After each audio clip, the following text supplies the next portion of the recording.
The commission will come to order, and good morning to everyone. Thank you for being here, especially to our very distinguished witnesses for taking the time, for your leadership, which has been extraordinary, but also for being here to give us the benefit of your wisdom and knowledge, particularly at this crucial time. So thank you so very, very much. Today's hearing is on the preservation of memory, combating the CCP's historical revisionism and erasure of culture, serves as a capstone or a coda on the work of this commission during the 118th Congress. I want to begin by posing a handful of questions. Why is it that so much of our commission staff time is dedicated to producing a statutorily mandated annual report that tracks, exposes, and seeks to end the human rights abuses committed by the Chinese Communist Party? Why do we report upon efforts to synthesize religious beliefs and erase the identities of distinct ethnicities, such as the Uyghurs, the Tibetans, and the Mongolians? Why do we record the names of individuals who have been disappeared into the penal archipelago, the Laogai system, or are detained in concentration camps in Xinjiang in our political prisoner database, which is really a database that's second to none in the world? It is believed that we are engaged in a grant project that seeks not only to protect the innocent from the cruelty of the Chinese Communist Party, and you here testifying know more than anyone else how cruel Xi Jinping and his henchmen have been, but it's also to preserve the memory of the Chinese people writ large, undistorted by the propaganda narratives of the CCP, the memory of ethnic groups whose unique cultural, linguistic, and religious identities are under threat of erasure, and above all, the memory of individuals who the party would blot out into oblivion. This last point is very important because behind all the statistics we collect and catalog lie individuals, each born to a mom and dad, each a precious human life bearing an inherent God-given dignity. Above all, our CECC preservation project gives testament to the notion that truth does exist, that it is objective and not subjective, and that while it cannot be extinguished, we must still do our part to preserve it. Today, there are custodians of memory within China who were forced to leave China, who seek to preserve truth, and who often suffered for it and suffered immensely. Independent historians who researched and recorded what the Communist Party considered taboo subjects, such as Yang Jixing, who wrote The Tombstone, the definitive catalog of the Great Famine of 1958 to 1962.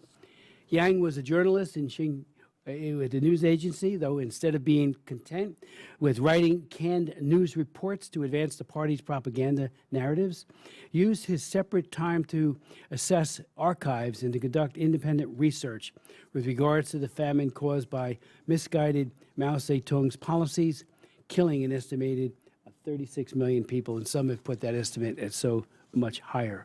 Yang's great work, remains banned in China, while he himself has been banned from leaving China to receive the accolades which he deserves. Or our witness today, Rowenda Hu, quote, taught the taboo because she wrote and lectured on subjects such as the Tiananmen Square massacre. She was driven out of her job at the Chinese University of Hong Kong, presumably at the behest of Beijing. Now the people that Yang Jingjing and Rowena Hu write about, who perished in the Great Famine or were mowed down at Tiananmen Square, are blood martyrs, which one may call red martyrs. But there is another kind of martyr, that is what traditionally is called the white martyr.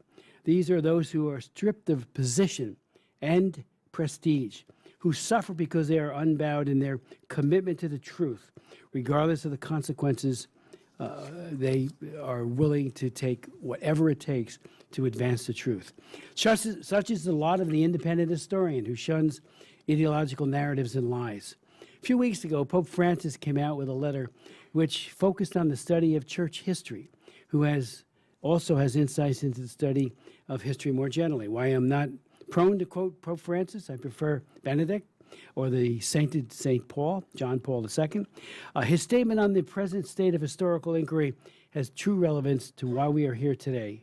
He said, urgent need for a greater sense of history at this moment when we see a tendency to dismiss the memory of the past or to invent one suited to the requirements of dominant ideologies.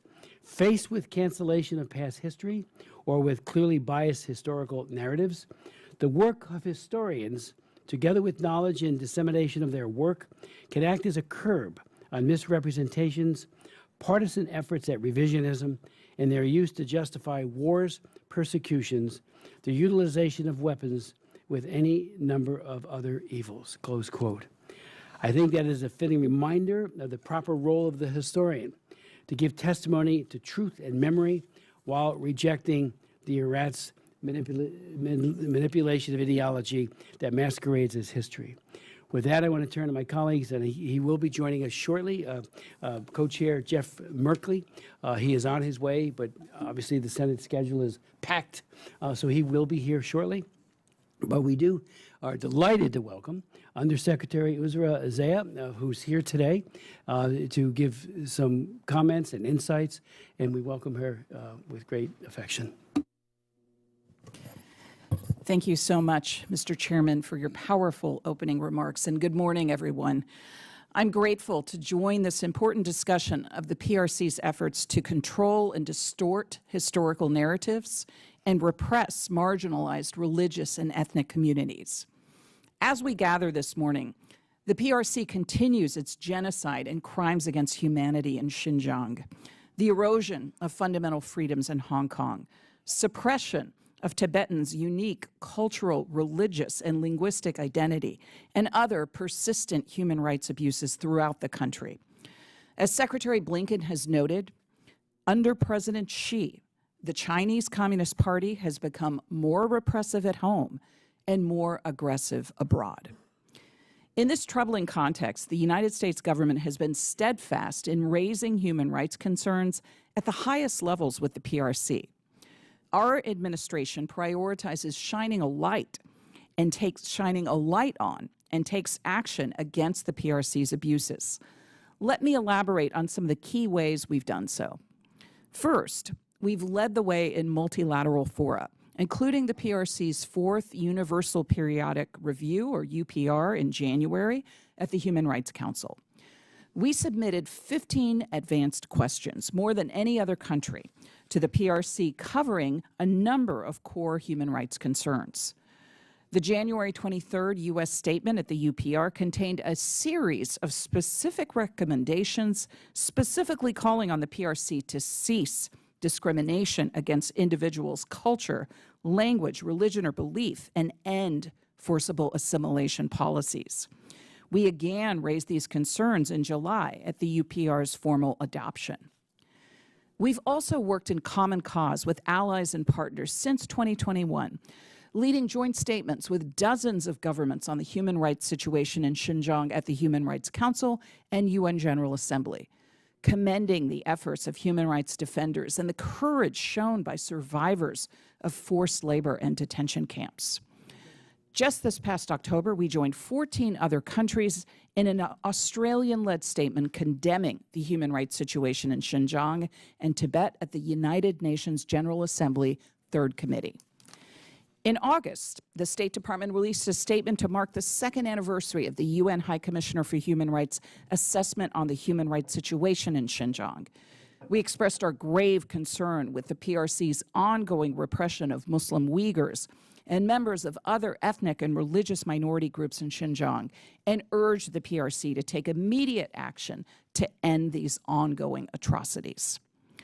Second, we are robustly implementing the Uyghur Forced Labor Prevention Act, including via additions to the UFLPA entity list. Last month, the multi-agency Forced Labor Enforcement Task Force added 29 companies to the entity list, bringing the total to more than 100.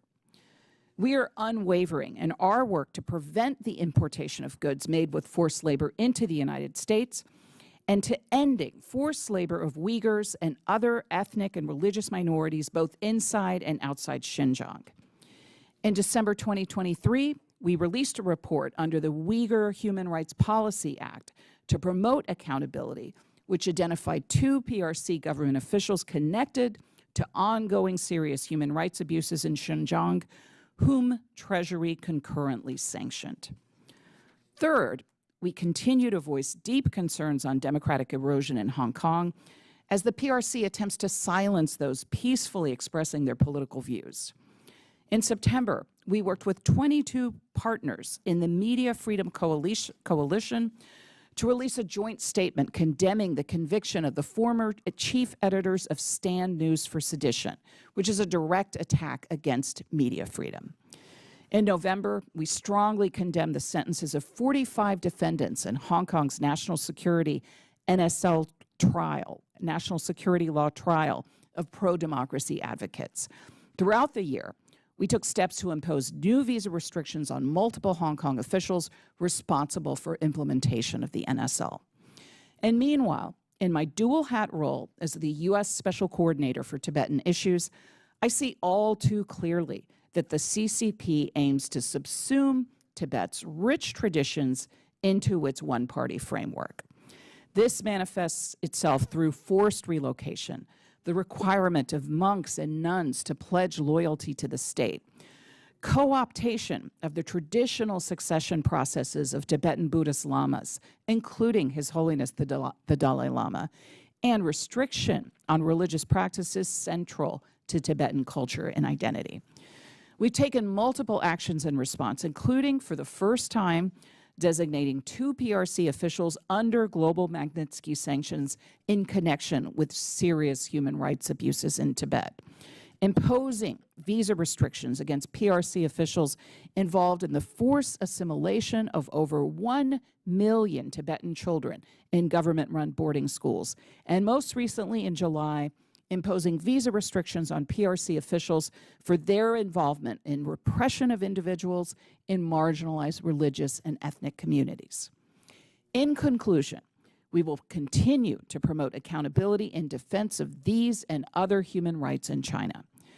Beyond the work that we do, I want to recognize our witnesses today and their civil society compatriots, both in the PRC and in diaspora communities around the world, who are fighting every day to protect these integral parts of identity. I thank these brave individuals and will continue to do everything I can to make sure your voices are heard and heeded despite the PRC's efforts to silence them. Thank you. Mr. Secretary, thank you very much for that very eloquent statement and for your great work that you have been doing for so long. Appreciate it so much. We all do. I'd like to now recognize the ranking member, James McGovern from Massachusetts. Thank you, Mr. Chairman, and thank you, Undersecretary Zia, for your remarks and for all that you have done. I join with Chairman Smith in welcoming everybody to today's China Commission hearing on preserving the memory of ethnic peoples facing systemic discrimination and erasure in the People's Republic of China.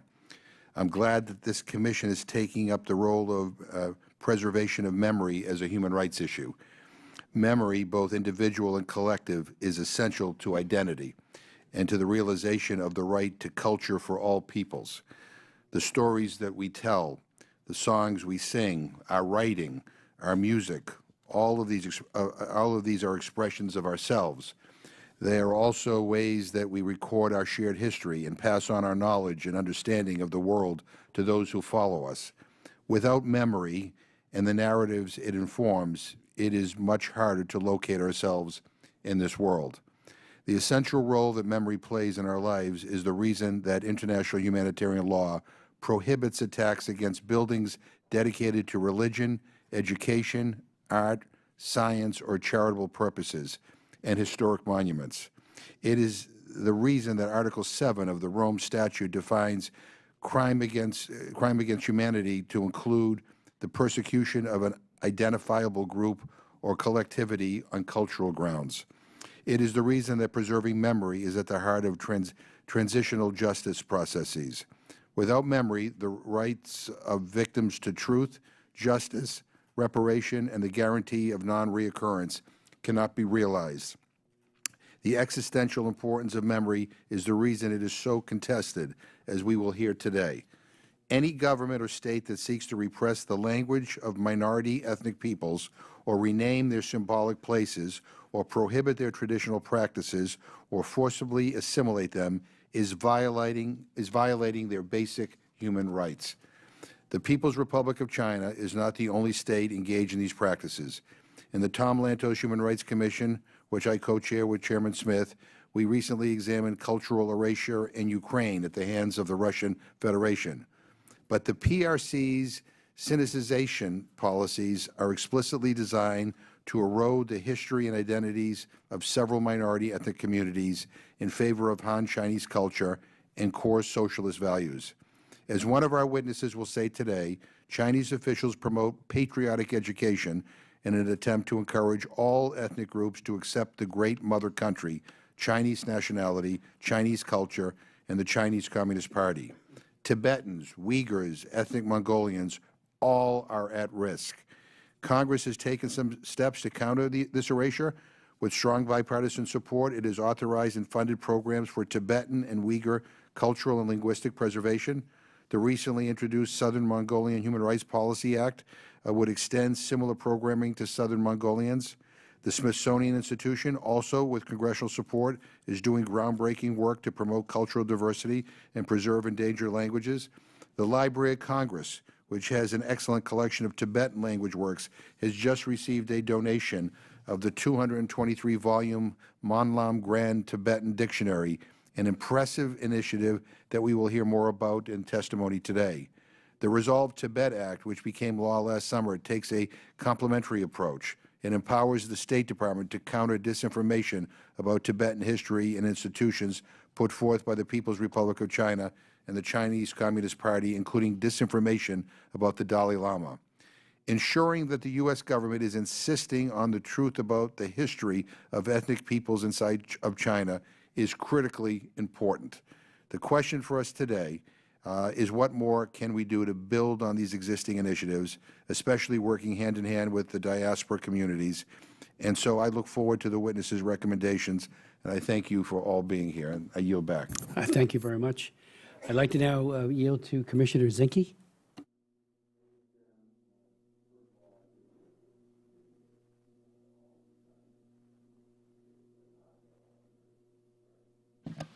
I appreciate all the witnesses being here, and I appreciate your commitment, and it does not go unheard. I think we can all agree that China is trying to erase your glorious history and suppress your values which you hold dear, and that's a concern to us all. My first question, Temulun Togochog, is that correct? It's Temulun Togochog. Oh, I'm sorry. You know what? I'm just going to make my opening statement. Oh, yeah. Then I'll go Of through. course. Go ahead. But I'll make it brief because I'm interested to hear from you. You've probably heard from us a lot, but I'm interested to hear from from our perspective of what we can do specifically. So I'll yield back to the chair and I'll ask questions when the time is appropriate. Commissioner Salinas. Thank you, Chair Smith and Chair Merkley, for holding this important hearing today, and to our esteemed witnesses for taking the time to be here to share your stories and experiences with us.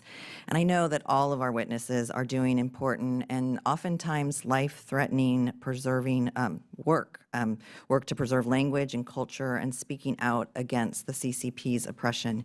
And you have done so at great personal cost and sacrificed a great deal, and we are deeply grateful for the opportunity to hear from you.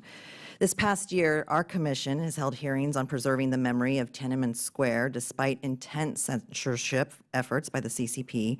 We've also held a hearing on the abhorrent mistreatment of ethnic minorities and the CCP's attempts to sanitize these actions within the halls of the United Nations.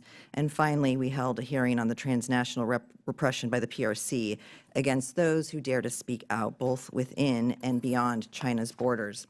This hearing, our last of 2024, ties together the previous work of this commission and sheds light on the common theme of erasure and the lengths to which the CCP will go to silence anyone who challenges their dominance. Maintaining one's language, culture, and traditions is a crucial part of what it means to be human. These are not things that anyone should be forced to hide or change or ignore. Rather, they should be celebrated and protected. And I commend our witnesses for doing this critical work, even under the oppressive thumb of the CCP. So with that, I look forward to hearing from all of you about your experiences, the challenge you have faced, and potential solutions you have to offer the Commission. Thank you. Thank you very much, Commissioner. I'd like to now welcome and recognize our very distinguished panel. I have longer introductions, which I'll put into the record, but just briefly, Rowena Hu is a China specialist and historian of modern China, and currently a research fellow at the University of Texas at Austin. Her research focuses on the nexus of history, memory, and power, and their implications for the relationship between intellectual freedom and public opinion, human rights and democratization, and youth values and nationalism. Born and raised in China, she received her PhD from the University of Toronto. It was her participation in the 1989 student movement which set in motion her life's work. Her first book, Tiananmen Exiles, Voices of the Struggle for Democracy in China, was named top 5 books in 2014 by the Asia Society's China File, and she was designated among the top 100 Chinese public intellectuals of 2016. Dr. Hu, op-eds have appeared everywhere, including the Washington Post, the Guardian, the Globe, Wall Street Journal, among many other publications. She is, perhaps most significantly, this is their 3rd time, for our point of view, testifying before this commission. Above all, she is a passion about teaching. She received the Harvard University Certificate of Teaching Excellence for 3 consecutive years. She's been featured both on campus outlets and again, New York Times. Everyone has covered her and done so extensively. It is perhaps that passion for teaching and impact that she has on her students' lives, which led to one of the most painful episodes of her personal career. Dr. Yu has joined the Chinese University of Hong Kong in 2019. She joined it back then, and received the Faculty of Arts Outstanding Teaching Award in 2020 and 2021. 2023, however, she was denied a work visa to return to her position as an associate professor of history because of her commitment to a truthful telling of history and a refusal to conform to politicized narratives. In sum, she lives what she speaks, so welcome back, Rowena. We'll then hear from Julian Ku, who's a faculty director of international programs, and Maurice A. Dean Distinguished Professor of Constitutional Law at Hofstra University. His research has focused on the interplay between international law, foreign law, and domestic U.S. law. His writings cover a wide range of topics, including international dispute resolution, international criminal law, and China's relationship with international law. He's co-author with John Yo of Taming Globalization, International Law, the U.S. Constitution, and the New World Order, Oxford University Press of 2012. He also has published more than 40 law review articles, books, chapters, and symposia, contributions, and essays. He co-founded the international law blog, Opinio Juris, and a contributing editor of Lawfare, to a leading blog analyzing national security issues, and one very germane to his testimony today. His essays and op-eds have been published in major news publications, again, like the New York Times, Wall Street Journal, LA Times. He has served as an interim dean of the Maurice A. Dean Law School at Hofstra, as well as vice dean for academic affairs. Professor Ku has been a visiting professor at Columbia University School of Law, as well as the College of William and Mary and the Marshall Wyeth School of Law in Williamsburg, Virginia. A Fulbright Distinguished Lecturer in Law at East China University of Political Science and Law in Shanghai, China, and a Taiwan Fellow at National Taiwan University in Taipei, Taiwan. He's a member of the New York Bar and a graduate of Yale College and Yale Law School. Welcome, Dr. Ku. We then will hear from Rishat Abbas, who is a senior clinical research leader and scientist with 30 years of experience in the United States. He has contributed to clinical research and approval of several innovative new medicines in oncology and other therapeutic areas. He has a proven track record in medical research, having authored over 150 peer-reviewed scientific publications and received several prestigious awards for his achievements. He received his PhD from the Ohio State University in 1994. Beyond his scientific career, Dr. Abbas is a prominent advocate for human rights and democratic freedoms for the Uyghur people suffering from human rights abuses, cultural destruction, and repression under the Chinese Communist Party's regime. In 1998, he played a crucial role in advocating for the establishment of the Uyghur program at Radio Free Asia. Dr. Abbas played a pivotal role as well in establishing the Global Uyghur Academy Network, which has 7 branches and 4 institutes in the diaspora. He also serves as senior advisor for the World Uyghur Congress and Campaign for Uyghurs. He and his sister, Dr. Rushan, Ms. Rushan Abbas, their advocacy has come at a profound personal cost, with their sister, Gulshan Abbas, unjustly imprisoned since 2018, a glaring example of the regime's attempts to silence dissent. Our hearts go out to both of you, and our prayers and our hearts go out for your sister, as your fight for truth has entailed such significant personal sacrifice. Well, then we'll be hearing from Dr. Lobsang Monlam, who is an ordained Tibetan monk, a traditional Tibetan painter and contemporary artist, Buddhist scholar, and founder of the Monlam Tibetan IT Research Center. Ordained at Sura May Monastic University, Dr.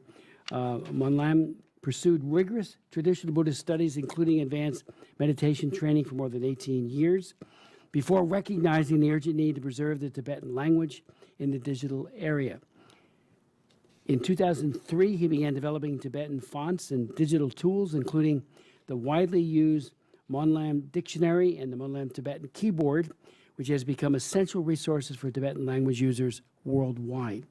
In 2012, he established the Monlam Tibetan IT Research Center to promote Tibetan language and culture through technology, building 37 open source software and applications to date and amassing a vast library of digitized text.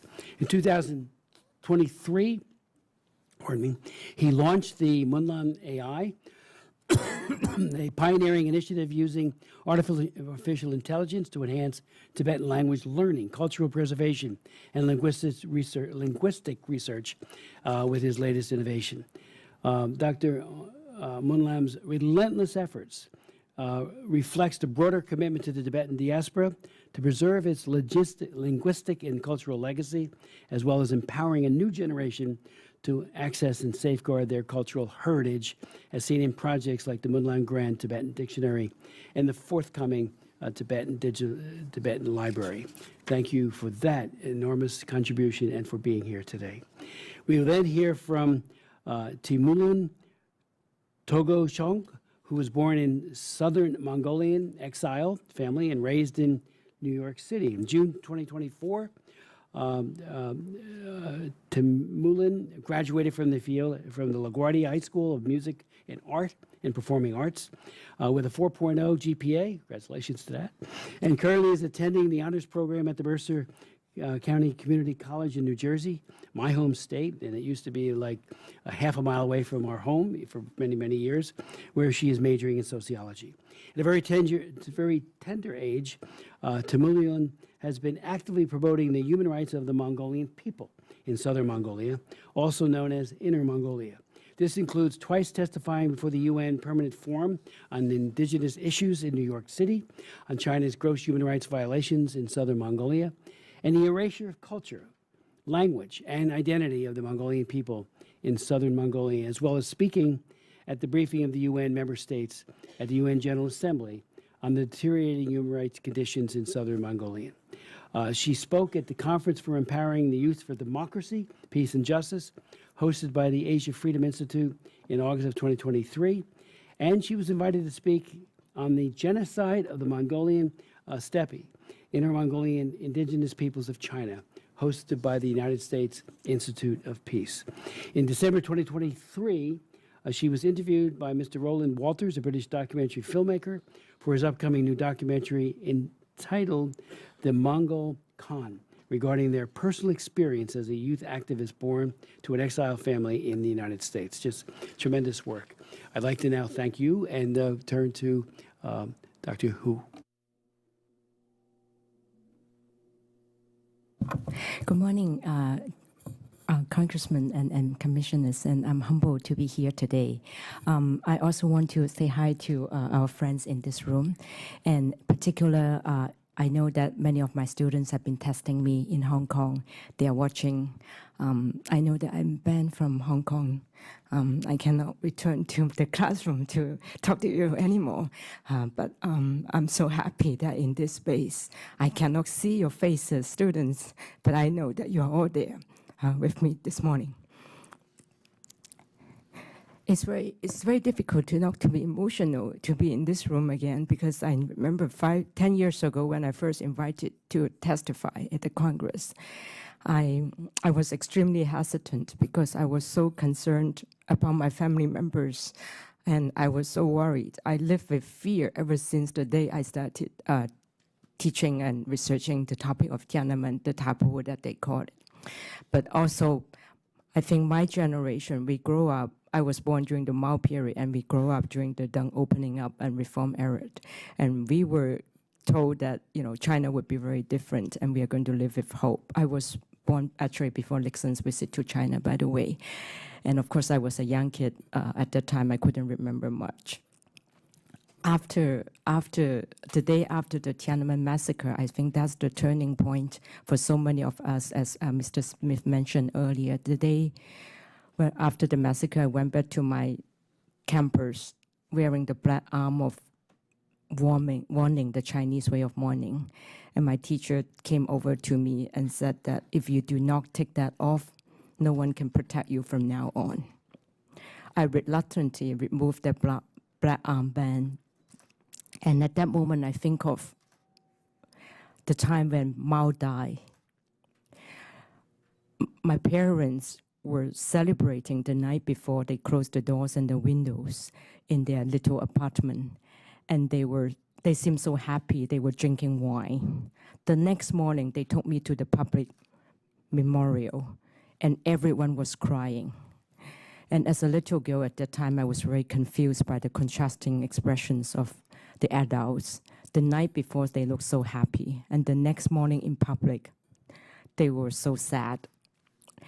In 1989 again, I had to remove the black armband as my teacher requested me.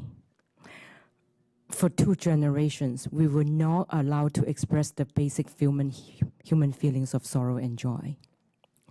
And for the days after the massacre, we light candles secretly in our small private space, but we were not able to continue to express how we felt. And very soon, I had to keep my mouth shut. At the age of 17, I had 2 options: to lie or to survive. I chose to lie, otherwise I wouldn't have been speaking to you here today. 10 years ago, when I was given the opportunity to speak here before the Congressional hearing, my dear grandmother was still alive. And I was so worried that after that hearing, I would never have a chance to see her again with my book just published and came out. She was my mother during the Cultural Revolution when my parents were sent away. And actually, it was very true that after the hearing, I was not able to return to see my grandmother. She died without me touching her one more time, as she had been telling my parents that she'd been longing all those years. The reason for me and my generation and so many of those multiple generations in China, they are invisible people. Sometimes people call them underground historians. I do not like the term underground. We are the historians. We are the people of the voice and the memories that have been silenced. And as Congressman Smith mentioned Mr. Yang Jisheng. He also mentioned in the introduction of his book, The Tombstone, where that he spent over 20 years to do archive work and documented the death. 36 million people was more than the population of California, by the way. And when Yang Jisheng mentioned in the introduction of his book that 1989 was also a personal awakening for him, that was the turning point that he was determined that he had to conduct this research about the lies of the Great Famine. During the Great Famine, China had actually, the CCP, by the way, I think that the biggest distortion about history was the CCP hijacked the name China. They tried to tell the world that the CCP, the Chinese Communist Party, is China, but they are not China, and they do not represent the Chinese people. They hijack China and the Chinese people. And so I hope that from now on, when we refer to the CCP, we won't say China. It's the Chinese Communist Party, not China. And at that time, that when the CCP was still exporting foods, 36 million people were starving to death, and they had been hiding this in the name of 3 years natural disaster, but it's a man-made disaster when people were starving to death.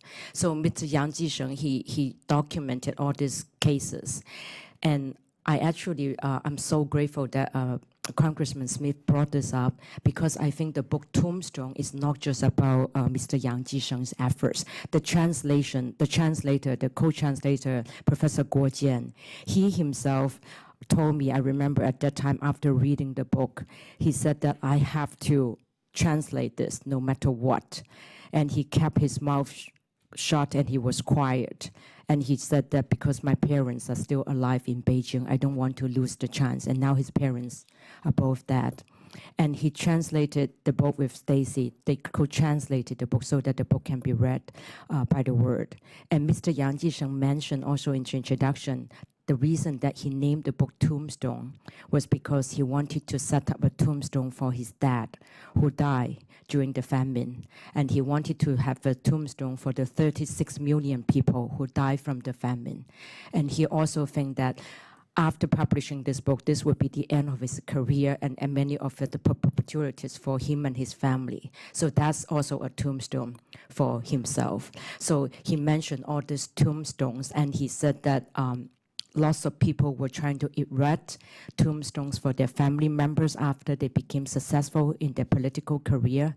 And he said, even though I'm not successful as those people, but I also want to erect a tombstone for my dad, because, and this tombstone would not be a real tombstone. He said, I'm going to carve a tombstone with the facts, and that the facts cannot die in people's heart. I want to keep this bookstone that we can carry forever in the library, in history. And he did it.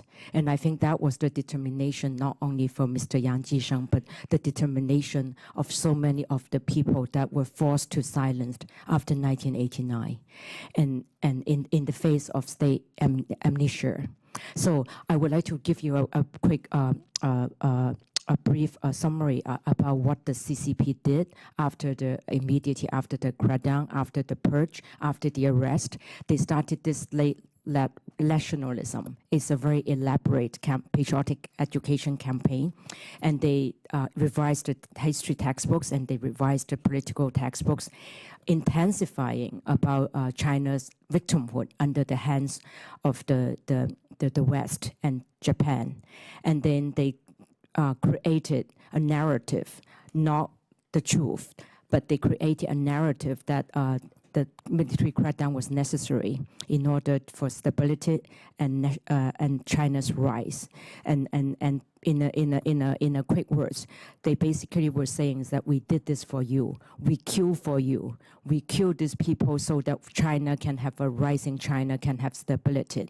And I think that whole rising China concept that they try to create through these revised textbooks, through the museums and all the narratives. So they were talking about, number one, a China that had suffered in the hands of the West and Japan, has been a victim. And now the West is using universal values to weaken and divide China.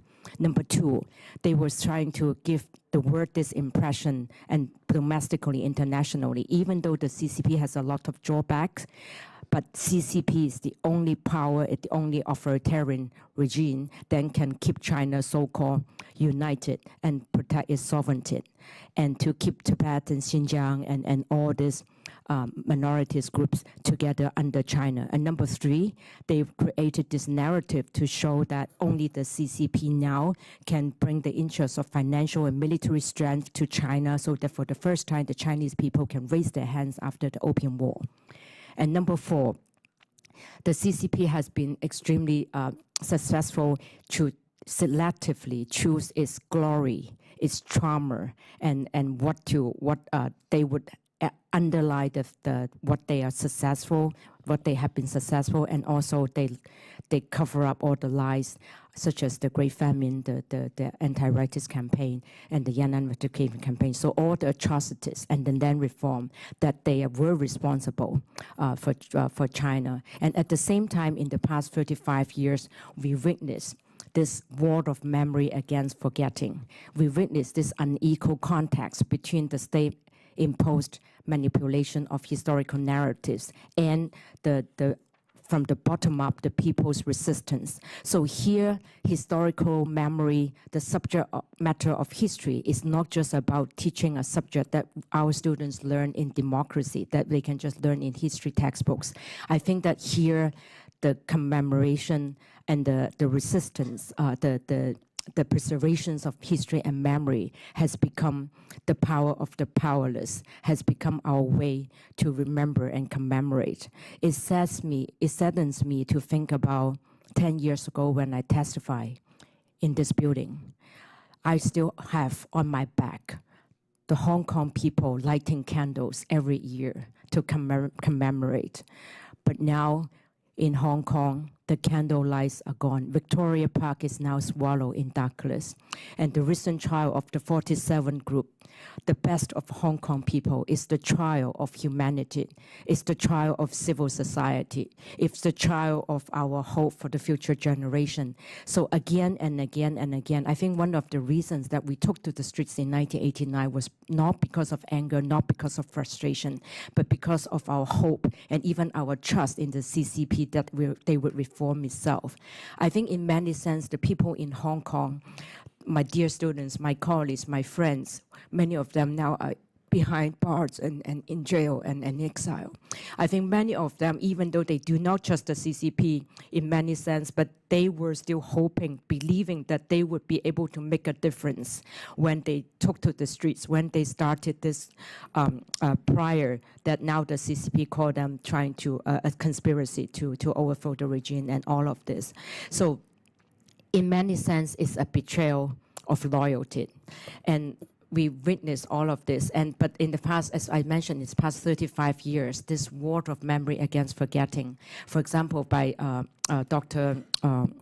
Sung Yong Yi, who is in California. So he and a group of his colleagues, they have been building this mouse database to commemorate and to remember many of the historical documents. And because of this, he himself was detained in China as early as the late 1990s.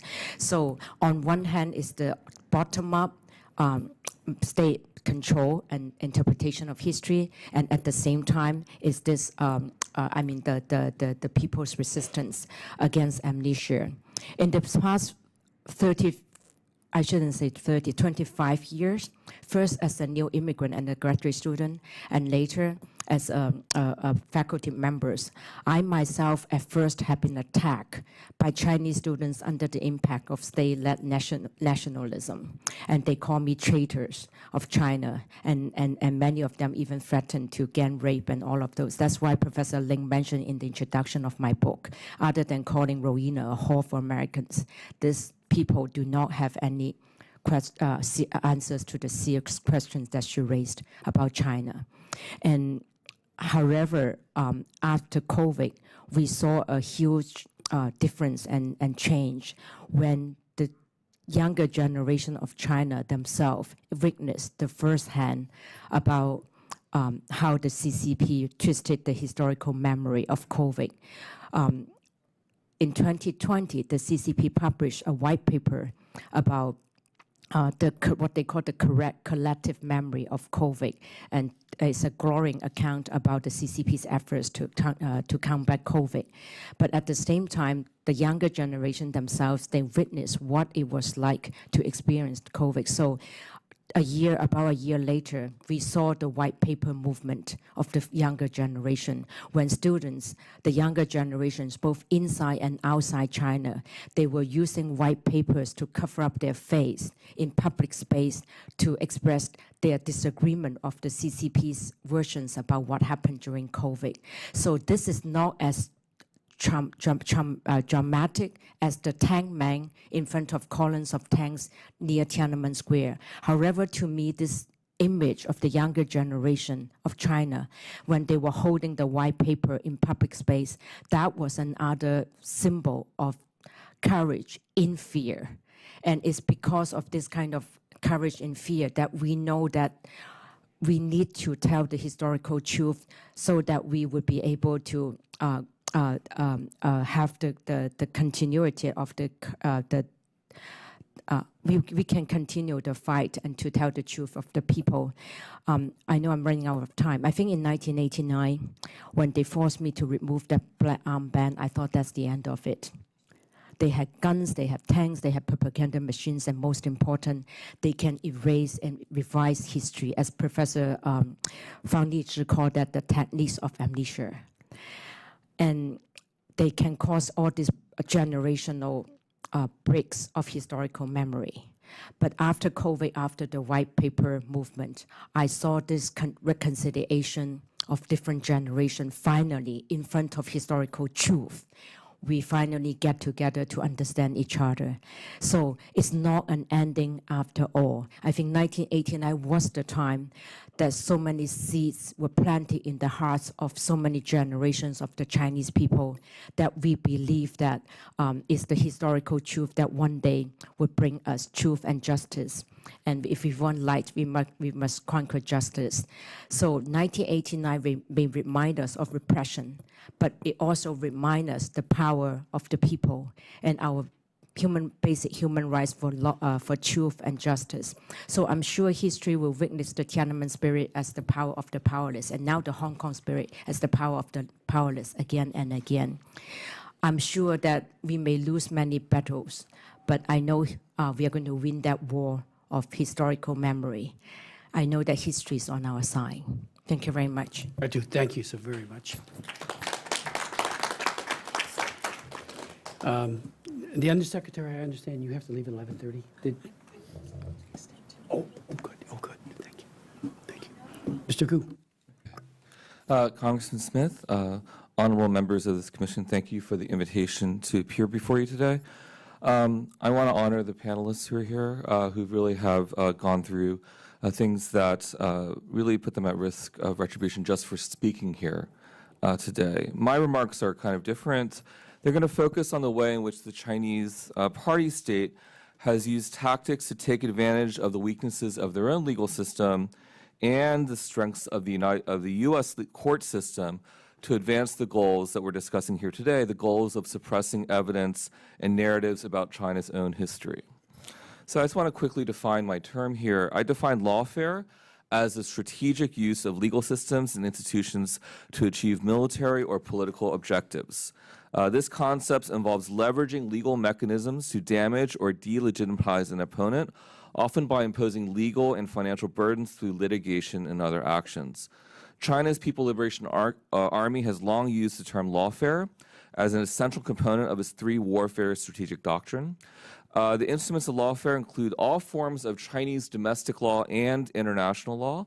But in recent years, what's interesting is that Chinese entities have shown lawfare can be used within the U.S. legal system as well. For instance, Chinese companies have filed lawsuits against Chinese nationals residing in the U.S., purportedly involving commercial disputes, but really motivated, it appears, by efforts to achieve Chinese government objectives, maybe against people wanted for alleged corruption at home, or against political dissidents living in the United States. All of these lawsuits share similar characteristics, an entity officially unrelated to the Chinese government or the Chinese Communist Party files a lawsuit, the Chinese plaintiff is typically represented by maybe the best law firms in America that charge the highest prices, and the lawsuit almost never gets past the early stages, but does impose significant costs on the defendants. For instance, I want to talk about one example of a lawsuit that does touch on the goal of suppressing history. The litigation Stanford University versus Zhang, which is a great example of what I'm going to call asymmetric lawfare. The litigation over the ownership of the diaries of Li Rui, a former personal secretary to Mao Zedong, and his later life, a prominent critic of the Chinese Communist Party, illustrates this kind of Chinese lawfare. It's asymmetric lawfare because China uses its own legal system, which is much more politically manipulable than the U.S. legal system, to gain advantages in U.S. litigation and gain advantages in the open U.S. court system.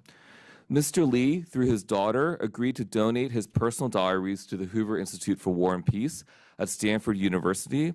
After his death in 2019, however, his widow filed a lawsuit in Beijing court claiming ownership of the diaries.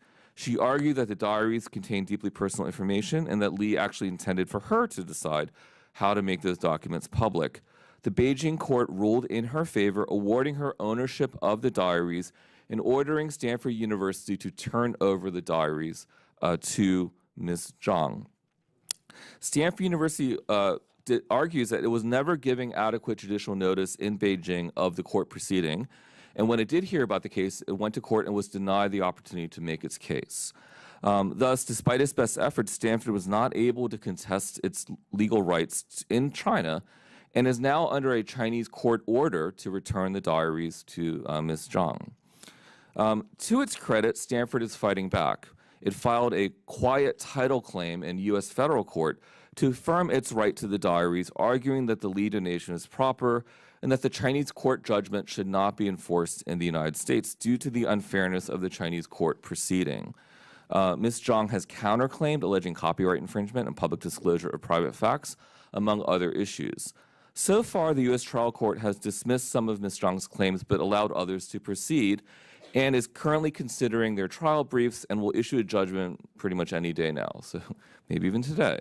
But whatever the result of that case, the litigation illustrates the effectiveness of what I'm calling asymmetric lawfare by the Chinese Party state.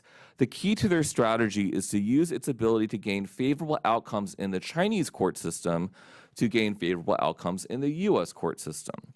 Stanford was provided no official notice of the Chinese court proceeding and then denied the ability to defend itself in China, and then forced Stanford to start a legal proceeding in the United States where it will have to overcome traditional U.S. legal doctrines that give effect and deference to foreign court judgments in most cases. So, unlike Stanford in China's court system, Ms. Zhang has been given full opportunity to defend her case. She has been able to hire some of the largest law firms in the United States, which are some of the most expensive law firms in the United States, to litigate her case and defend her case. Due to relaxations on champerty rules and third-party litigation disclosure rules in the United States, Ms. Zhang, who has incurred enormous legal fees, probably hundreds of thousands of dollars, maybe even more, on a widow's Chinese state pension, does not have to disclose if any third party has helped foot her legal costs under U.S. rules. So even if she does not prevail, the litigation, which has dragged on already for nearly 4 years and has cost Stanford itself hundreds of thousands of dollars in legal fees, maybe more, is likely to deter other archives, smaller universities that are not as well resourced as Stanford University, museums, other nonprofits in the United States who might think about acquiring historical items, archives, documents, hosting them. They might think, well, maybe I don't want to acquire that one because it might subject me to litigation in China. It may be litigation here in the United States. So it serves as a deterrence for universities, museums, and other institutions in the United States that might otherwise want to participate in what many of the panelists here are going to talk about, which is the preservation of history about China that's different than the official narrative pushed by the party in China. There are no simple fixes to solve the problem of asymmetric lawfare by the Chinese government in the United States. But Congress might make some headway by enacting laws to, for instance, expedite proceedings to dismiss efforts to enforce Chinese court judgments in U.S. court.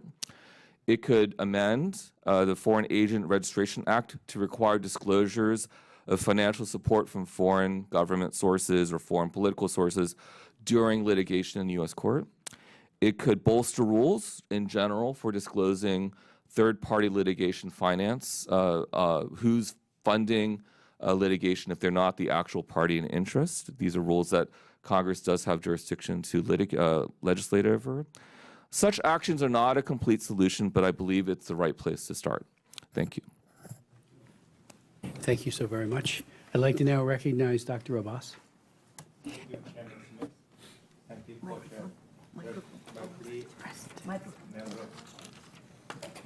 Okay, there you go.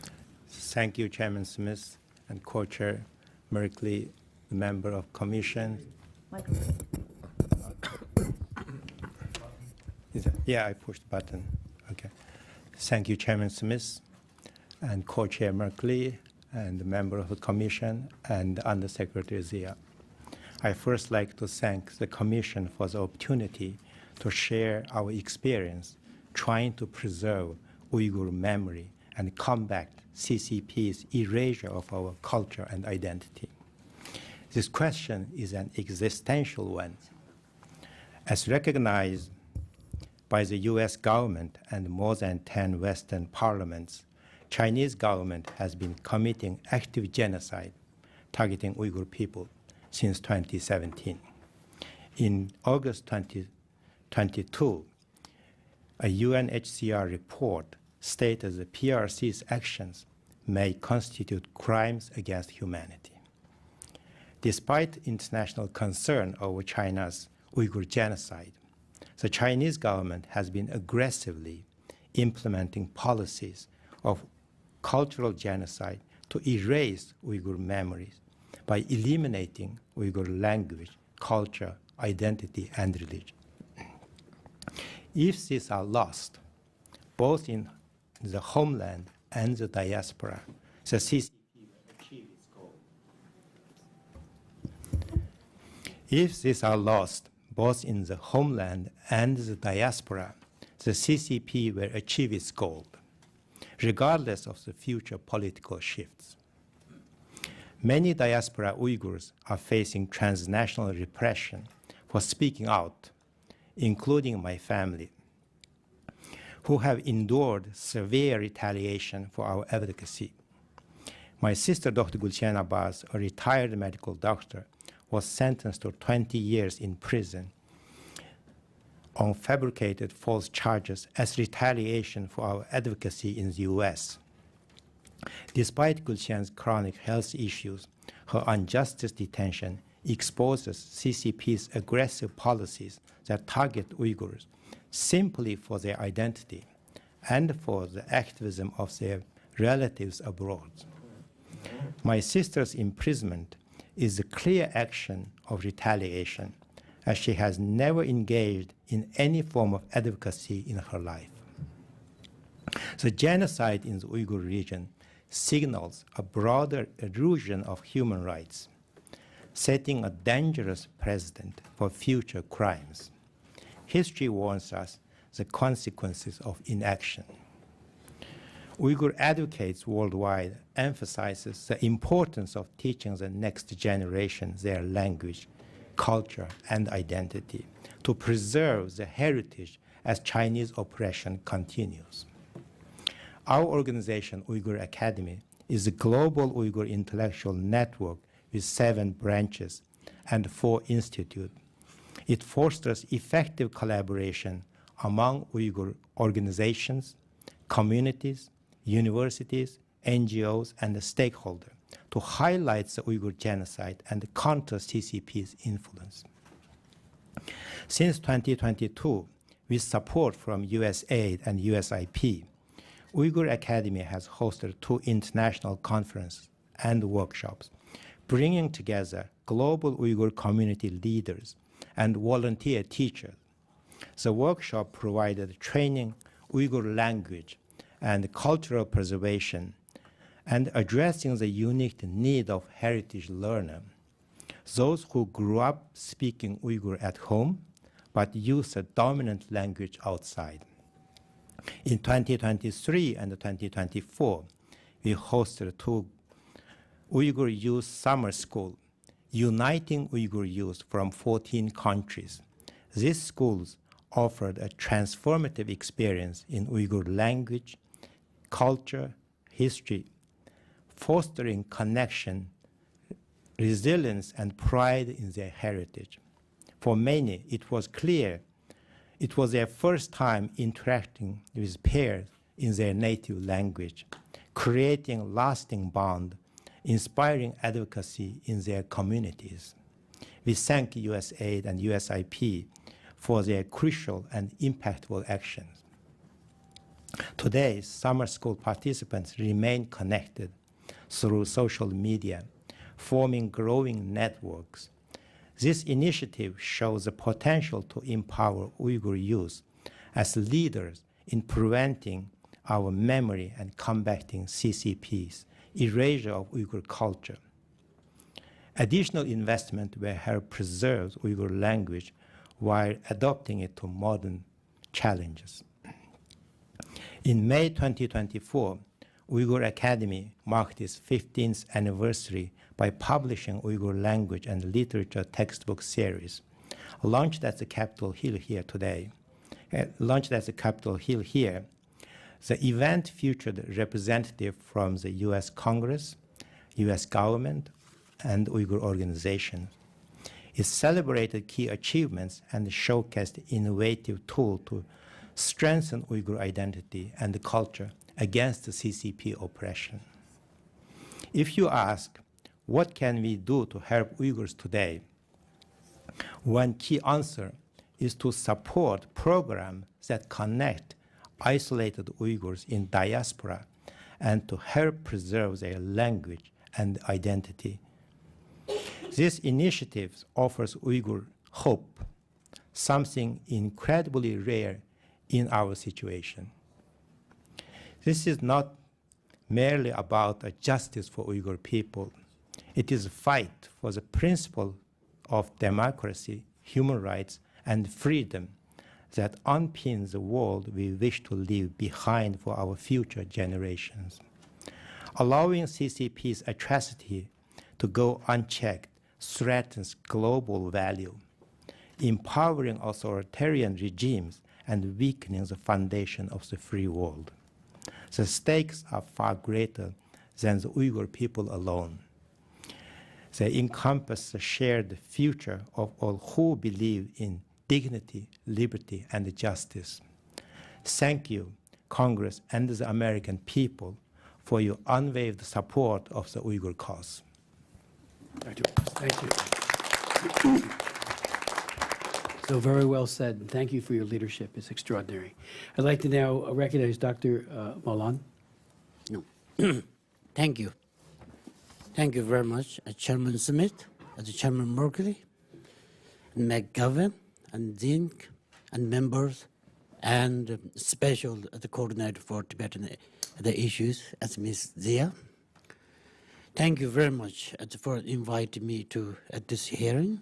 It is an honor and great responsibility to stand before you today to address the critical situation of the Tibetan language and culture.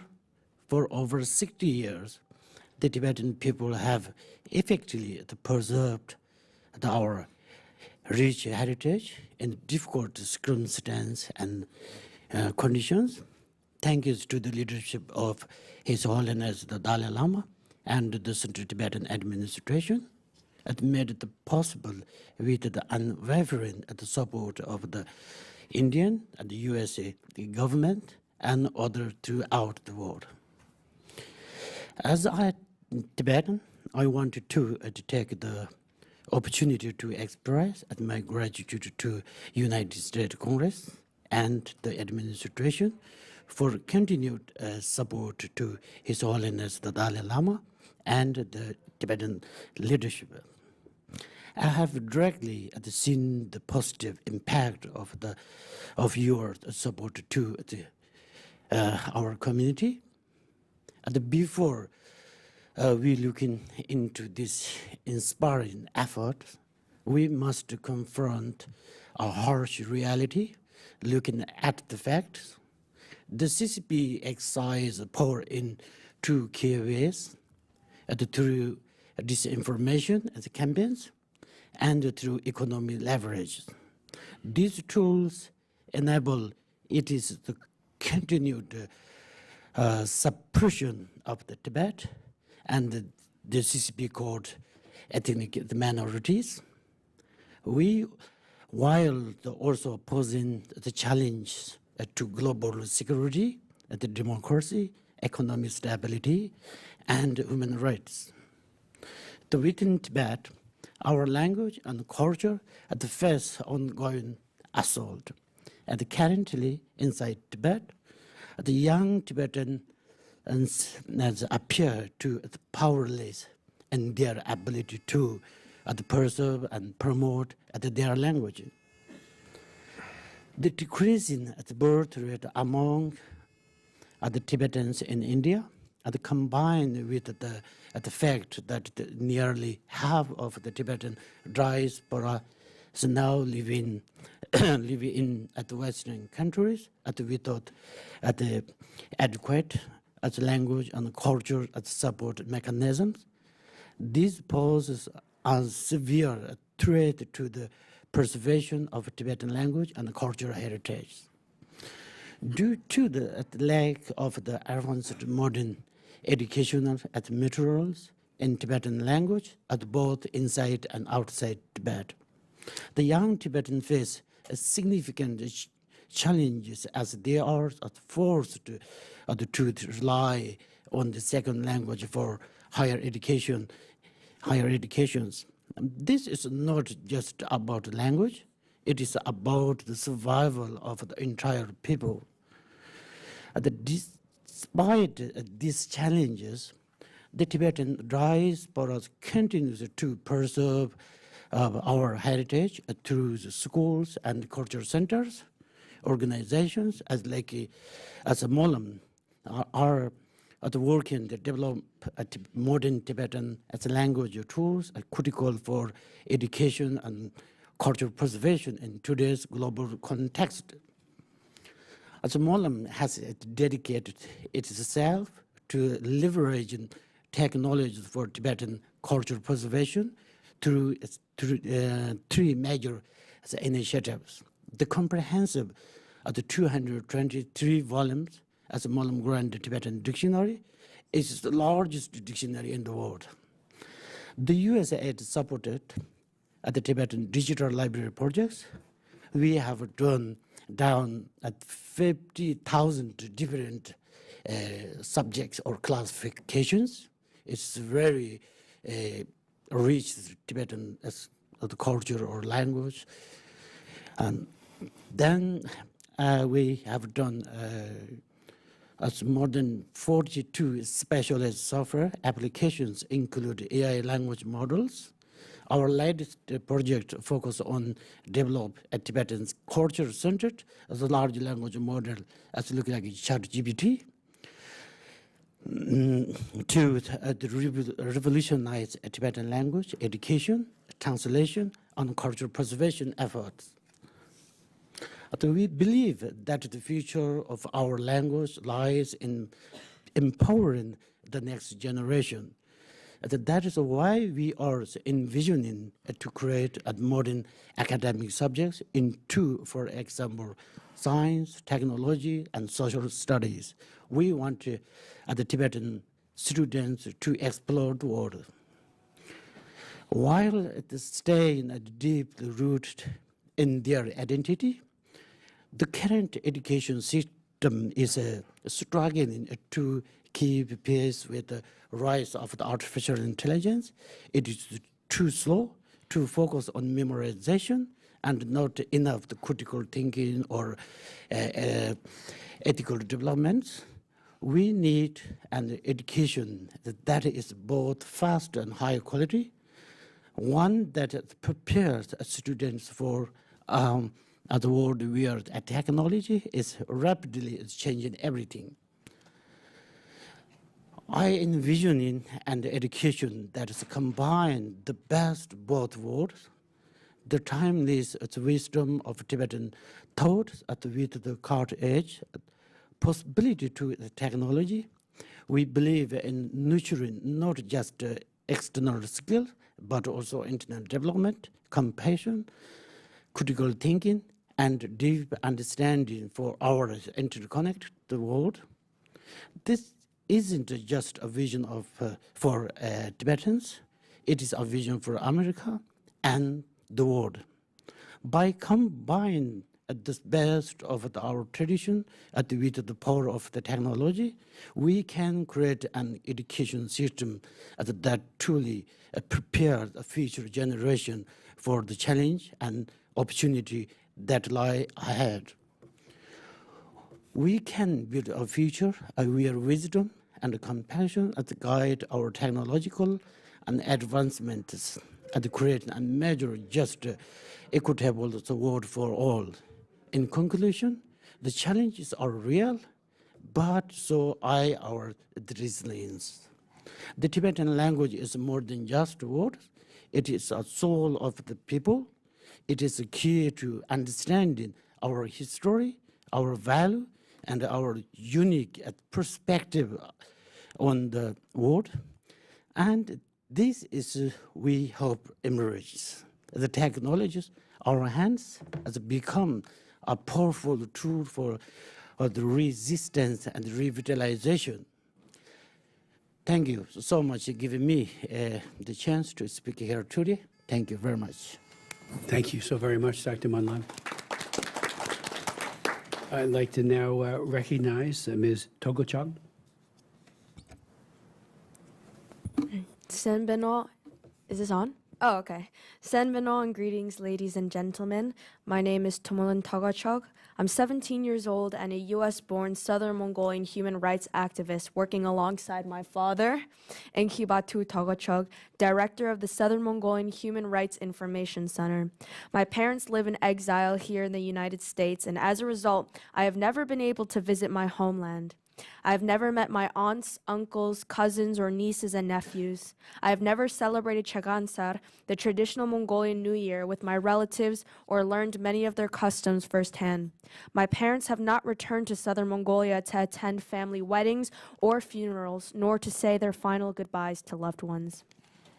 Despite these challenges, my parents have worked tirelessly to preserve our language, culture, and traditions. When I was younger, they sought out Mongolian babysitters to help teach me and my sister our mother tongue. This was no easy task, as there were few Mongolians in New York, but still I was fortunate enough to learn some Mongolian from the babysitters they found.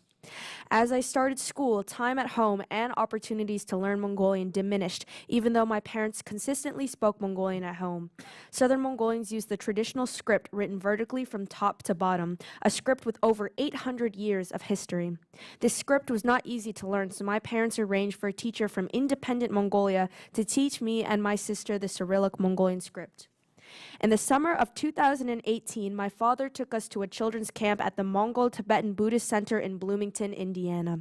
It was a rare chance to speak Mongolian, sing traditional songs, cook Mongolian food, and play with other Mongolian children, mostly from the independent country of Mongolia. It was a pleasant experience that gave me a glimpse of what it might be like to return to Southern Mongolia, my home country. However, one painful memory stands out to me. Some Northern Mongolian children ridiculed our Southern Mongolian accents and called us quote-unquote Chinese. Well, despite these struggles, I feel privileged to have grown up in the United States, a free and democratic country where I can learn my language, practice my traditions, and express my opinions without fear. This stands in stark contrast to the millions of Southern Mongolians who face repression and denial of basic rights.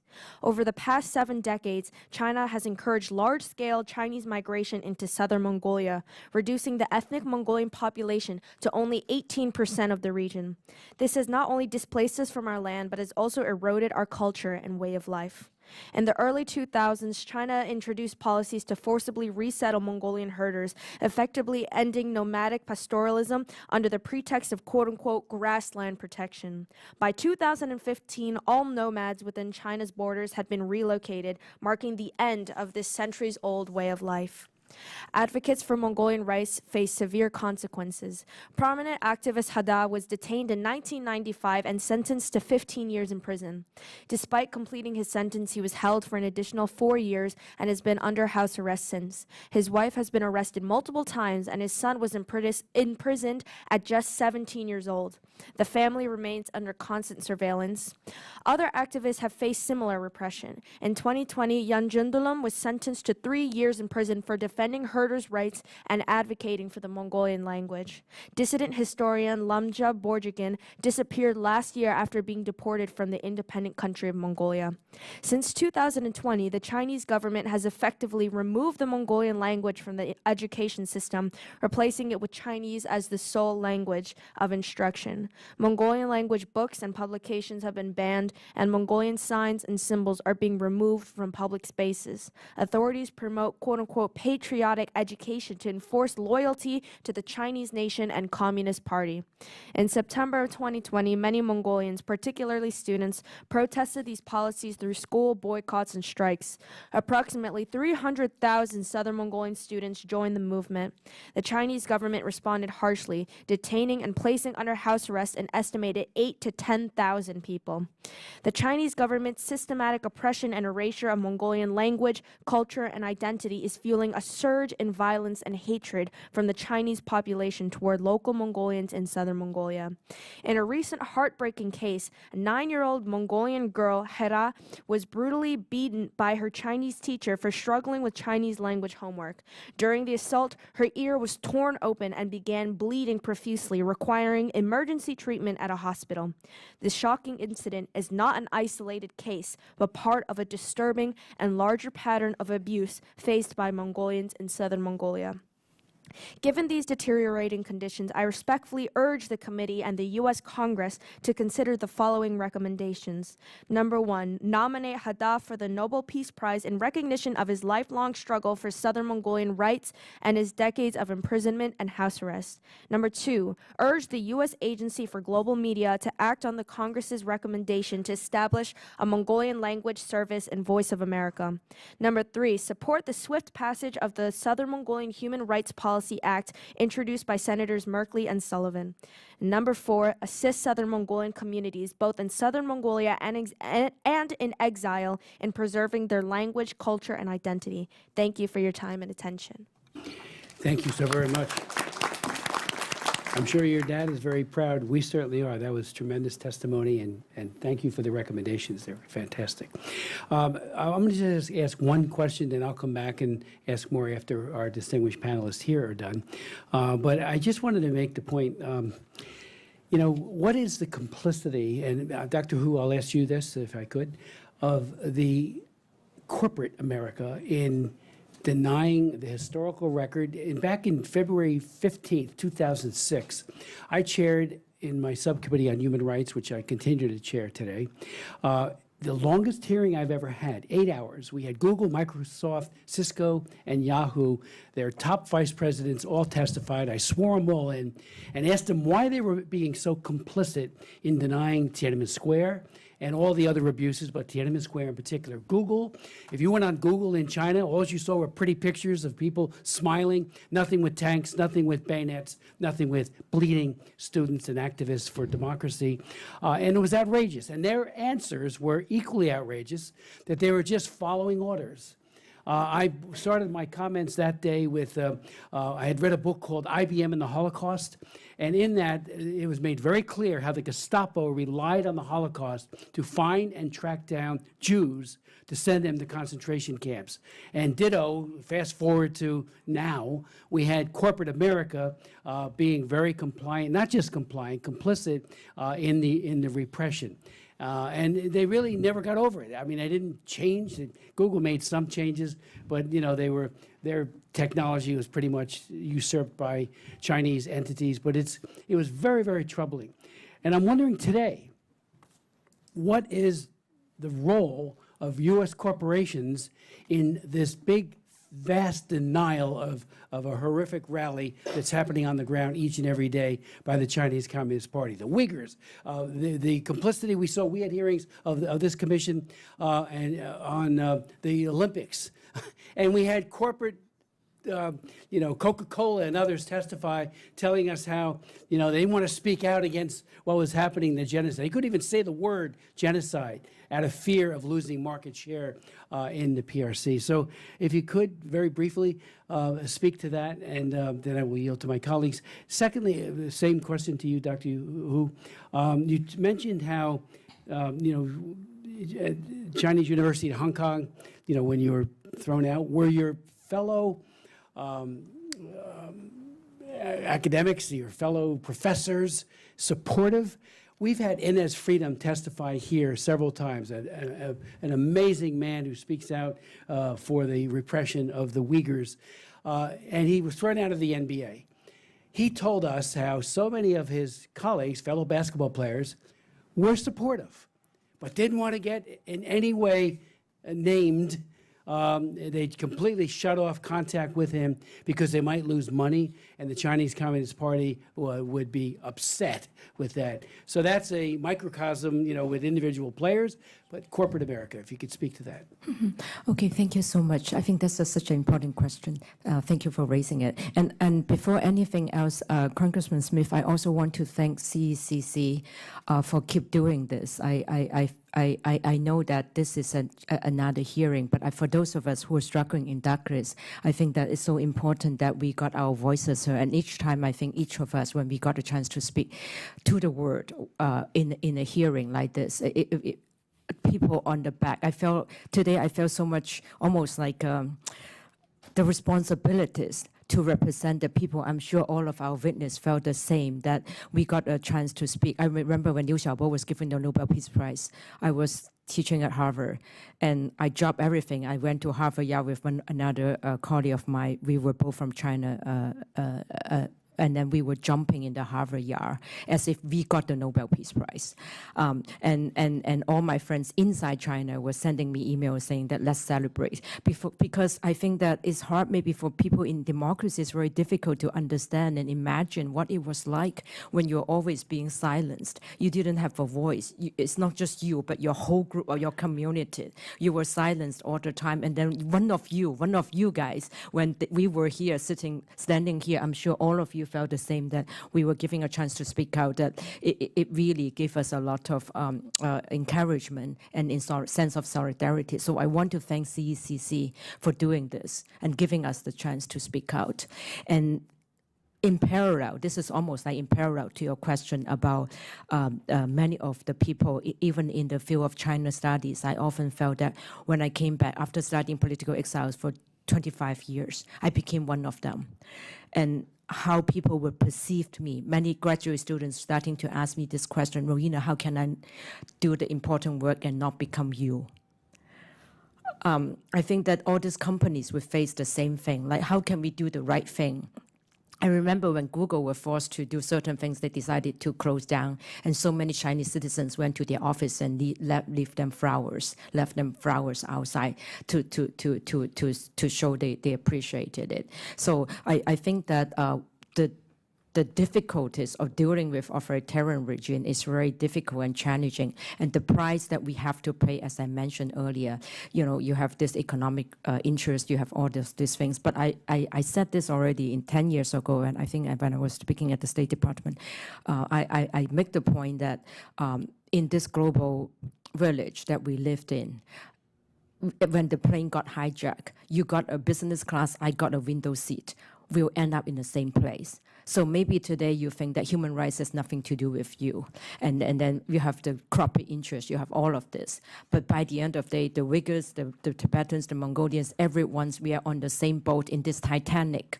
If it's sinking, we'll end up in the same place. And I remember at that time, people asked me to give an example. I said, if I have an example, that would be too late. So we saw the example during COVID. the violation of human rights of one medical doctor in Wuhan became the violation of human rights of every single human being on earth. So don't tell me it's just about China. Don't tell me just about Tiananmen. It's about now, it's about us. It's about all of us. So as many of the panelists just now, they eloquently mentioned, what we are talking about is not just some personal suffering. Yes, personal suffering, sadness. We talk about all of this and in our own way. But at the same time, this is beyond personal. What the CCP is doing, imposing on each of our human beings, is beyond personal. It has broad implications when they change the narrative, when they change all of this, because that has a lot to do with nationalism. Like we look at Taiwan, with the increasing domestic crisis inside China, they started to play the nationalism card again. And this is about war peace, because public opinion about the regime's legitimacy is firmly based on the collective memory of the nation's past. When you expose the historical truth and historical facts to the people, domestically, internationally, I think even the Americans, sometimes they don't know all of this. They have this idea about, okay, we are not doing well, so we look for the alternatives. You saw that in the 1930s, and then you see it again now. When democracy is doing well, they look for alternatives. And then they were very hesitant to criticize the CCP. Sometimes they idealize it the other way. And I think that we need the education to expose, and then we need to convince the people that we are on the same boat in this. It's not just about China, and it's not just about some people feeling sad, the implications beyond. Thank you. I'll ask the others later if they wanted to comment on that, but we'll come back. But the Undersecretary does have to leave, unfortunately, and I thank her for being here and being such a good leader in her own right. Thank you. Thank you so much, Mr. Chairman, and thank you to each of our witnesses for your moving presentations and for the courage that drives you to carry forward in your vital work. I would like to pose one question to Geshe Monlum and just ask you, how do you think we can further prevent the spread of disinformation that aims to sow divisions within Tibetan communities among existing spiritual, political, and regional divides? And I would note this is an important new aspect of my mission as Special Coordinator for Tibetan Issues, thanks to the bipartisan Tibet Resolve Act.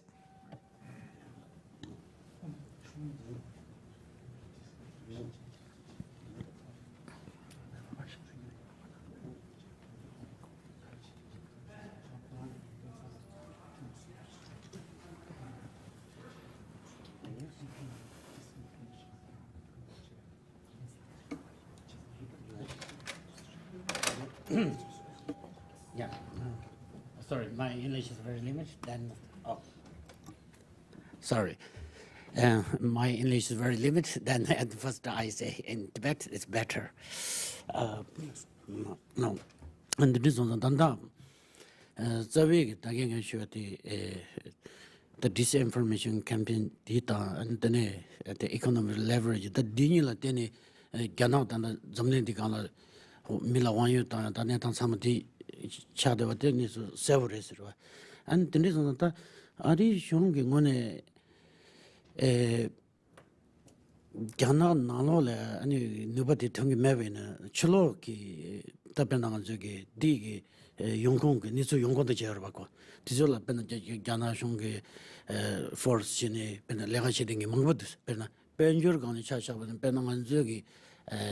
Updogina and Tangutangu because Ganajongi disinformation the Apple company latte and Apple company Ganaki Penjurki Nuvala Deni and Benangazu up to the Sangma Gana Lakayata and Tindema Nutamangolitus. Yeah, thank you. The disinformation that the Chinese government is conducting on Tibet matters is a matter of concern for all of us. And for the United States, I believe that although we may or may not be directly able to impact what the Chinese government do inside Tibet, but their action outside of Tibet and China and in the diaspora and in the international community is something that the United States can help mitigate. For example, to give a case about our app, when we introduced it, the Chinese government use their leverage, economic leverage with Apple, etc., so that problems are faced post in having our app being included by Apple in its stores. So indirectly, you can help mitigate the disinformation that the Chinese are conducting.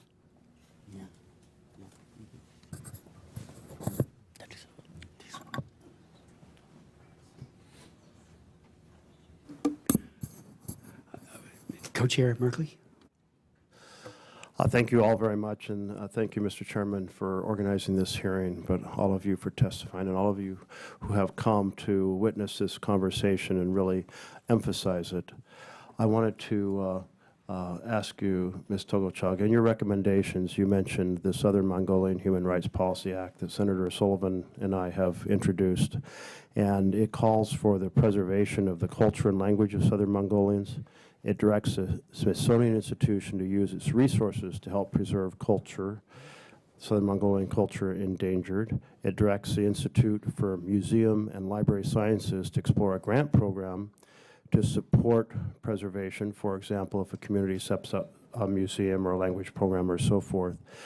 You mentioned your support for it, but I just wanted to, not a lot of people are familiar with this bill yet, so I wanted to emphasize, in your own words, would this be of helpful? I think that this would be helpful because the culture in Mongolia, there's a current cultural genocide going on in Mongolia, and I think some of the main issues are surrounding things like our language, surrounding things like our traditional like calligraphy and script and things, and they're being displayed on the streets and in libraries, and currently, for example, as you mentioned, libraries, things like that, Mongolian language books are being banned, and Mongolian language is being banned as a language of instruction. So I think it's really important to celebrate the culture of Mongolians and to foster a sort of environment and where it can flourish and continue, and generations to come, such as my generation and generations after, to be continuously immersed in this, which is why I feel it's so important to keep, institutions and programs that surround and focus on preserving culture. I think that's why it's so important to encourage those and support those. Well, thank you, and I want to add my compliments to those of the chair. A few of us could envision coming here when we were 17 and presenting such a cogent argument, so well done. I want to turn to one more question. I'm being called to a vote in the Senate, but I'm going to squeeze in one more before they come and say the last vote out. But I really wanted to turn, Mr. Abbas, to your testimony, and you mentioned how your family has suffered, and I believe it was your sister's imprisonment, and part of this is a really a horrific pressure placed on those who are diaspora working to publicize abuses, how their family is retaliated against. And so I've really been trying to amplify, and this gathering has held a number of hearings related to transnational repression, and can you give us some sense of your sister's imprisonment was directly associated with your advocacy? I just want to make sure if I understood that clearly. Yes, sir. My other sister, Rushan Abbas, she spoke at the Hudson's Institute on 2018, December 2018, early December. After 1 week, my other sister disappeared. So that's a very clear, direct retaliation of our advocacy. Both my sister Rushan and I have been very active, especially since Chinese government is committing the genocide and crime against humanity. We have been talking with a member of Congress here at the Hill since 2017. So that is direct retaliation. Well, advocates face great pressure, and we just want to keep acknowledging it, and in all of our dealings with China, press back against this tactic that is so completely unacceptable in our world. Congratulations on the celebration of the Uyghur Academy's 15th anniversary, and so well done. And I think the textbook series that you've worked on, is there any way to actually circulate that inside the Uyghur community in China, or is that basically impossible? Inside China is not possible because they are eliminating the Uyghur language teaching at schools. They were textbook created by our prominent Uyghur scholars, like we have Yalkun Rose's son here. Basically, he was leading the effort, and the Chinese government has been destroying all those textbooks, and there's no language school teaching in China. So this textbook series, we, based on the spirit of those language textbooks, developed back home, and we developed here to use in diaspora. If there is any possibility, we would love to, use that back home, basically. Well, it's very powerful, all the work you're doing to connect the diaspora community together, so well done. And I know that's true in a number of other cultural situations. I apologize, I have more questions, but I'll submit them for the record, and I'll submit my opening remarks for the record as well, if that's okay. Absolutely. Thank you, Mr. Chairman. Thank you, Mr. Co-Chair. Jennifer Wexton is online. She's a commissioner, as you all know, and has been outstanding leader, particularly on the Uyghurs. I'd like to yield to her. Jennifer?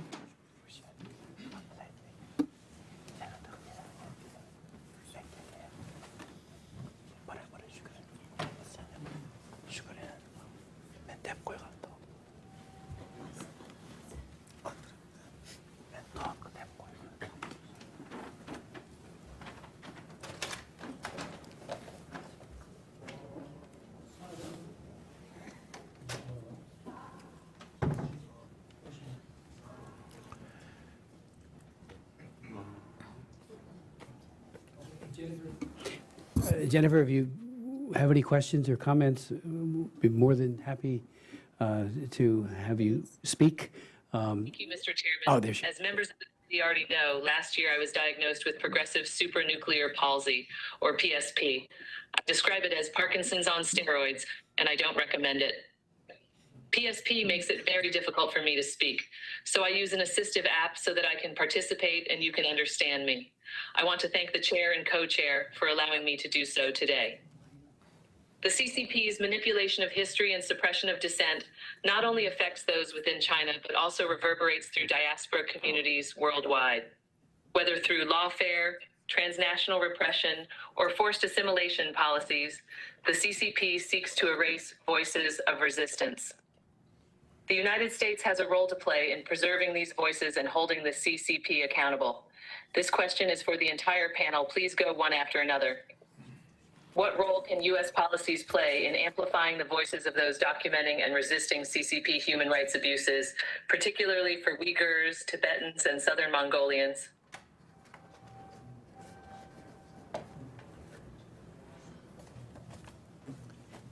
Should I start? Should I start? Yeah. Thank you, Representative Wexton. That's a very good questions. Organizations like Uyghur Academy and others are at the forefront of counting the Uyghur genocide and the Chinese government's disinformation, preserving our identity and culture. With increased support, this organization can amplify the effort, ensure the preservation of the language culture, and continue the advocacy for the justice and the human right. The U.S. can allow more resources to establish Uyghur language schools or language teaching programs in the charter of public schools in the Uyghur concentrated area in the U.S. Develop Uyghur language curriculum initiative to enhance youth engagement. Those are also very important. Like Virginia is a home for many Uyghurs here living in Virginia, has some initiative like Honor Care Education Center, Congress can help to ensure the continue those vital work, offering scholarship, encouraging research initiative to field in linguistic history focusing on Uyghur heritage, and provide urgent help for the Uyghur refugees in the U.S. by expediting their refugee application process. We have Uyghur has been waiting for 8, 9, 10 years after applying asylum. Facilitate to bring their family to the safety. That's also very important. We also hope that Congress can pass Uyghur Genocide Accountability and Section Act of 2024. The Uyghur Policy Act has passed at the House, and we hope that is passed in the Senate as well, make it into the law. We also recommend considering an Uyghur Culture Prevention Act. Thank you.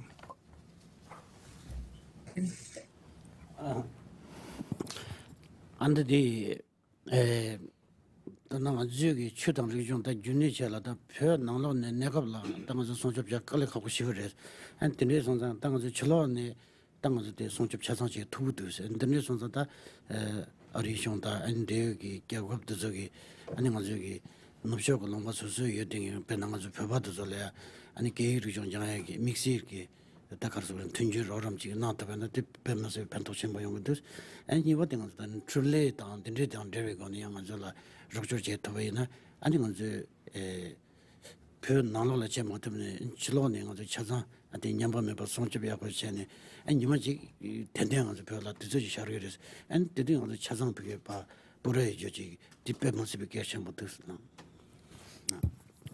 Congresswoman, I have two recommendations for what the U.S. can do, given that the destruction of Tibetan culture inside Tibet is something that we cannot directly do anything.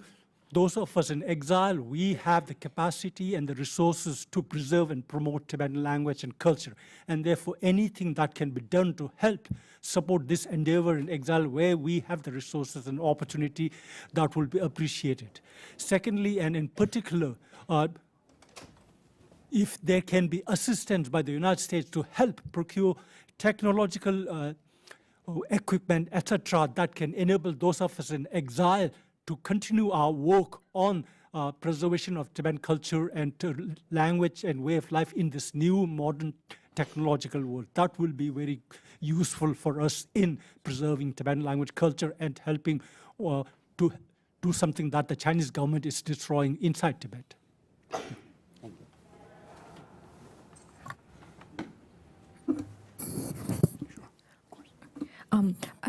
I would also like to think that it would be helpful for to provide fundings for NGOs and for to create curriculums to help the Chinese population, because very often if you go to Chinatown, many people are still supporting the CCP even though they're physically in the United States. So I think this kind of resources support, funding support to NGOs and in-depth investigation for journalism in the United States, even though sometimes the CCP would say that, okay, Voice of America or Radio Free Asia, these are supported by the American government. So sometimes people try to stay away from that kind of narrative, but I think it's important that we don't actually care what the CCP are phrasing us. Like they often call me as a foreign agent for the Americans too, and poisoning the minds of the Chinese students and the Hong Kong students. But I think that we know what the truth is, and we should just do the right thing, and instead of worrying that let them manipulate our narratives and even our action in our efforts to preserve historical memory. So the monopoly of historiography by the CCP state has been is dangerous. So we should have our own, set the record straight and set up the historical memory based on the historical truth. And I think that's important. In order to do this, and we have the support and funding resources outside China to support independent investigation, we support independent journalism and support NGOs to help to get these narratives heard. Thank you.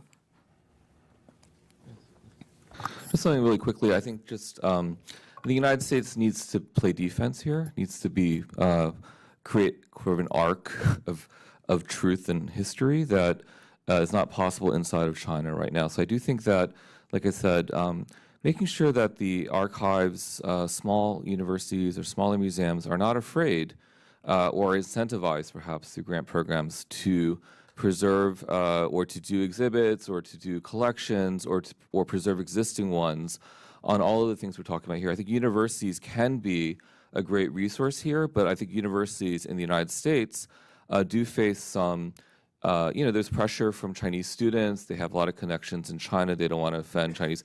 So I think ways in which the U.S. government can incentivize universities in the United States to research, to support professors who study these subjects and create archives and other historical collections can go a long way toward preserving and dealing with the problems we're dealing with here. Thanks. I think that for in terms of helping Southern Mongolians, and that includes both those living in the Southern Mongolian region and those in exile, I think I would refer back to the 4 recommendations, especially a few. So the second one that I said that my father has been working on for a long time, and that is very important for us, is to have a Mongolian language program in Voice of America, because that is, as we know, a national broadcasting system, and it can really, especially within the political Chinese region that many Southern Mongolians inhabit, there is not a lot of access to free press. There's a lot of censorship, and having something like that to encourage Mongolian unity and to spread like important discussion topics and inform fellow Mongolians about the current going-ons is very important. And I think also the passing of the Southern Mongolian Human Rights Policy Act is another very important thing, and just overall giving resources and time and promoting, advocating for the preservation of our language, culture, and identity. And this just goes back to talking about our education system. That's one main thing, and our art and culture, working on preserving that, and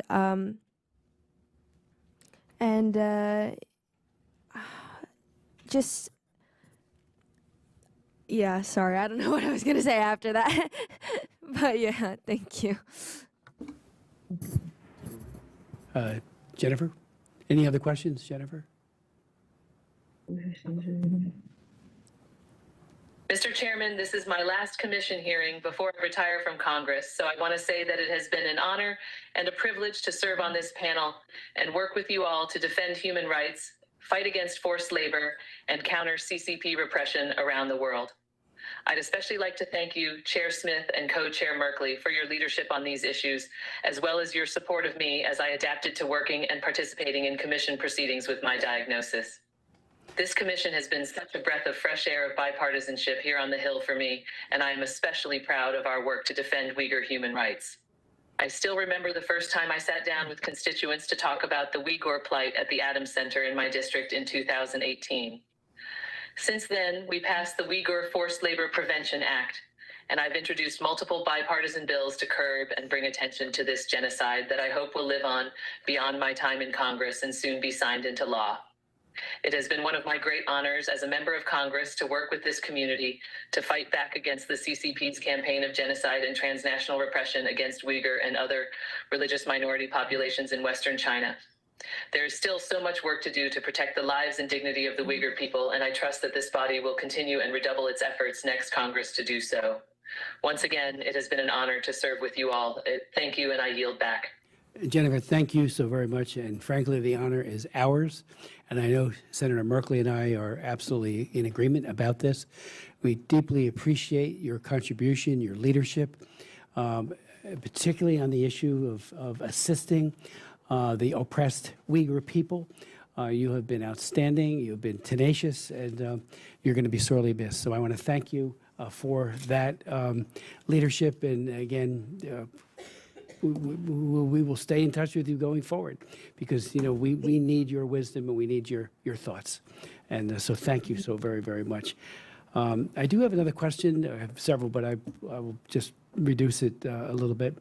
I asked earlier about the corporate complicity in not only human rights abuse, the enabling that it actually occurs when Xi Jinping and company take a look at corporate America and say, see no evil, hear no evil. They really couldn't care less. They just want to make more money. And I'm all for capitalism, but it ought to be based on principle. And I think ditto for our academic community. Julian Koo, I think I'm glad you were able to say Stanford has been speaking up in the case. You might want to tell us who the law firm or firms are that the Chinese Communist Party has hired to in the case. But, I remember back in the early 1980s when Stephen Mosher broke the story about the horrific forced abortion policy of the Chinese Communist Party. He was seeking his Stanford doctorate. That's how he got there. He exposed it. 60 Minutes did a big piece on it. PBS did another huge piece on it, all recognizing that Mosher broke a story of depravity, where the Communist Party was killing unborn babies and ripping babies out of their mother's wombs, and women were fleeing, and we know it's used as a part of the genocide against the Uyghurs and the Tibetans.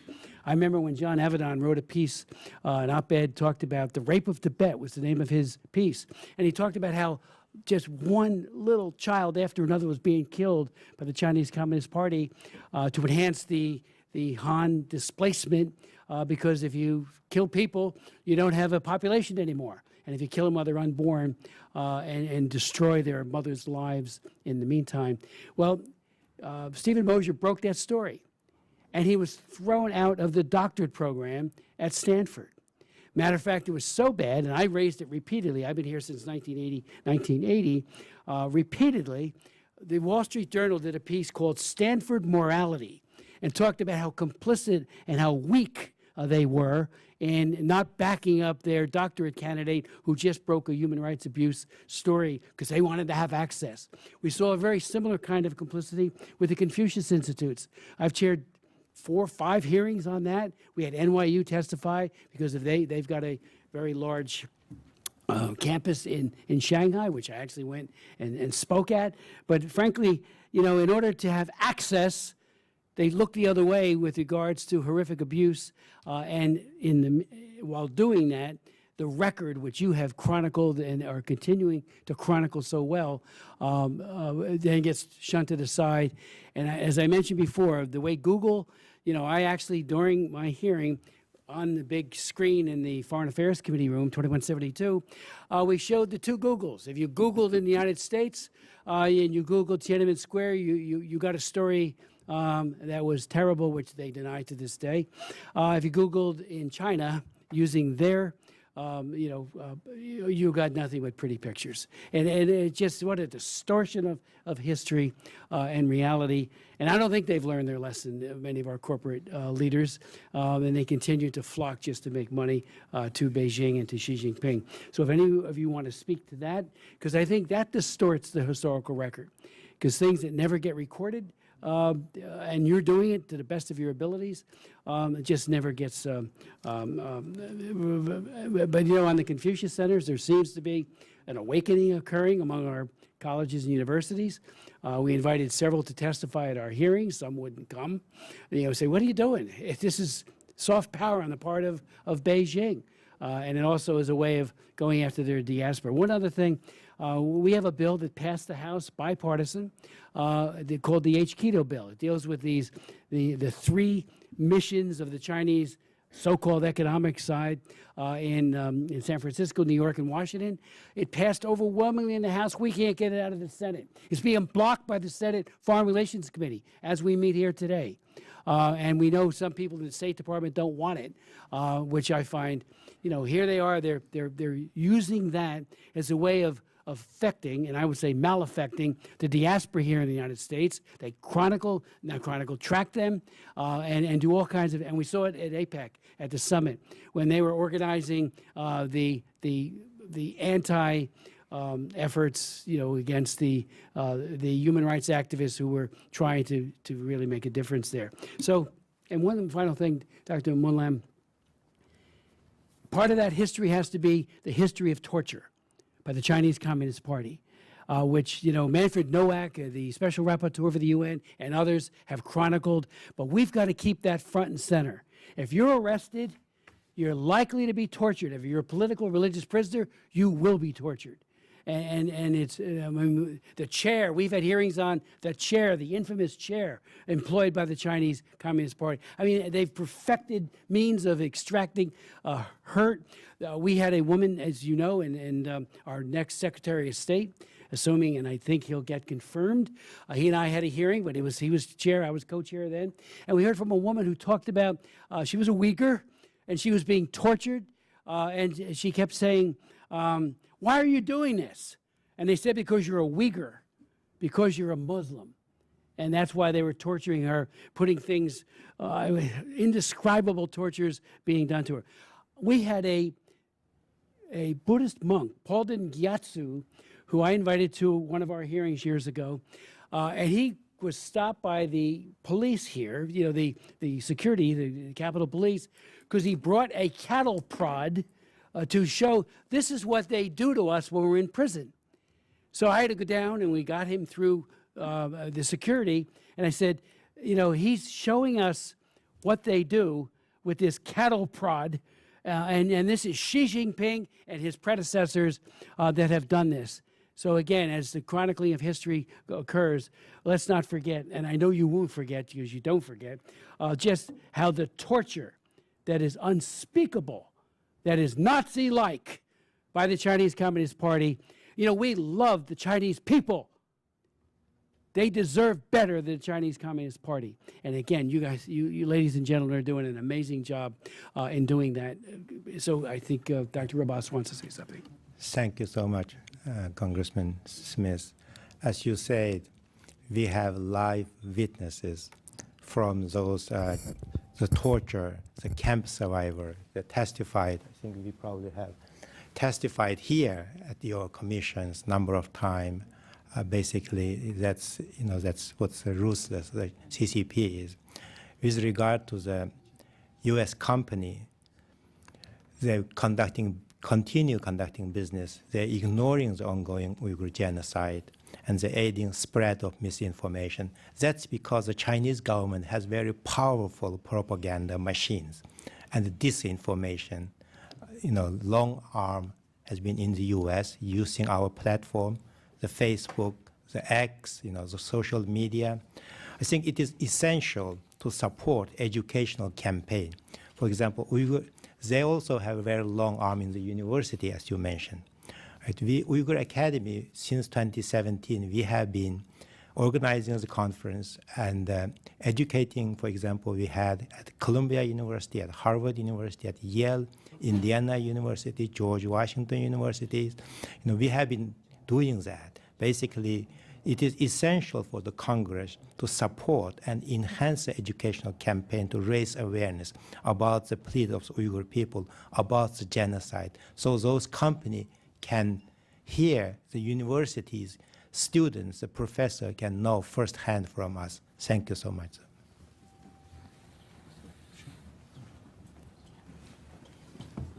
Yeah, along the line, I fully agree. I think that the CCP has been using democracy to undermine democracy in democracy.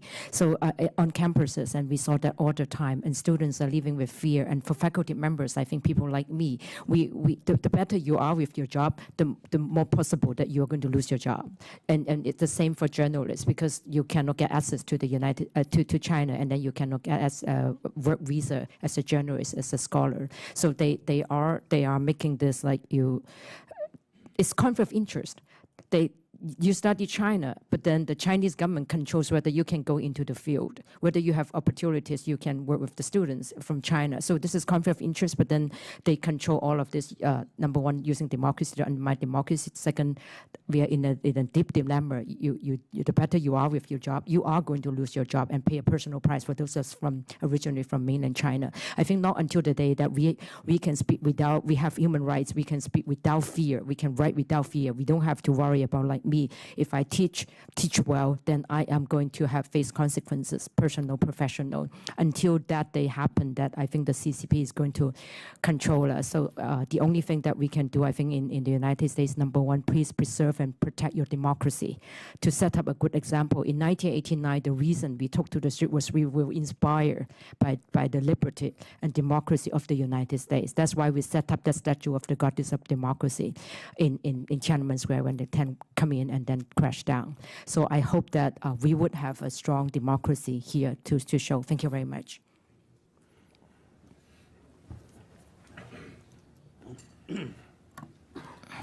Under the Jana Nanoke, the Nizu Chitang and Nizu China, Page Lochus, Jani, Mancho, Dakosi, Tatoni, Gojab to go to Chitang Chan, Tendeshe, and Tenes on the Tanganzug, in Divilum, Truju, in Nanola, Janaki, Nizu Khan, Shomba, Tangoya, Nizu, that censure Nalone, the Nyarsache, or the Hashanke Chimore, that Dines on the Chiloni Nyarsache Motovena, that the 표현한다 파샤 아니 gem이 코란족의 내절의 로주란다는 내절 녀상체 모토의 내단 드리샤데샤 직디체 아니 이것이 그저기 니주 좀마당 레셰 로바 잡체 아니 총리기 돈이 칼에 그저 레셰 로바 잡네 아니 그저기 벤저기 개발했다니 아니 단당 저기 표현한다 이거단 디기 단념을 줄로 딱 강에 먹고지가 ਕੰಪ니 din들이 총리라든 강에 먹고 태기 되었다 야 Mr. Chairman, in terms of the preservation of the history of torture, we all know that inside China, the Chinese government revised history and therefore, leave alone ancient history, even history within 10 years would be changed and people inside China would not have that opportunity. So what we can do outside, and we do with our, for example, is the fact that the Tibetans and diaspora have written about their experience, including the experience of torture, as you know about the case. And these are being preserved and disseminated. And we also are trying to have more of these online so that they can be seen and can educate the coming generation on the torture.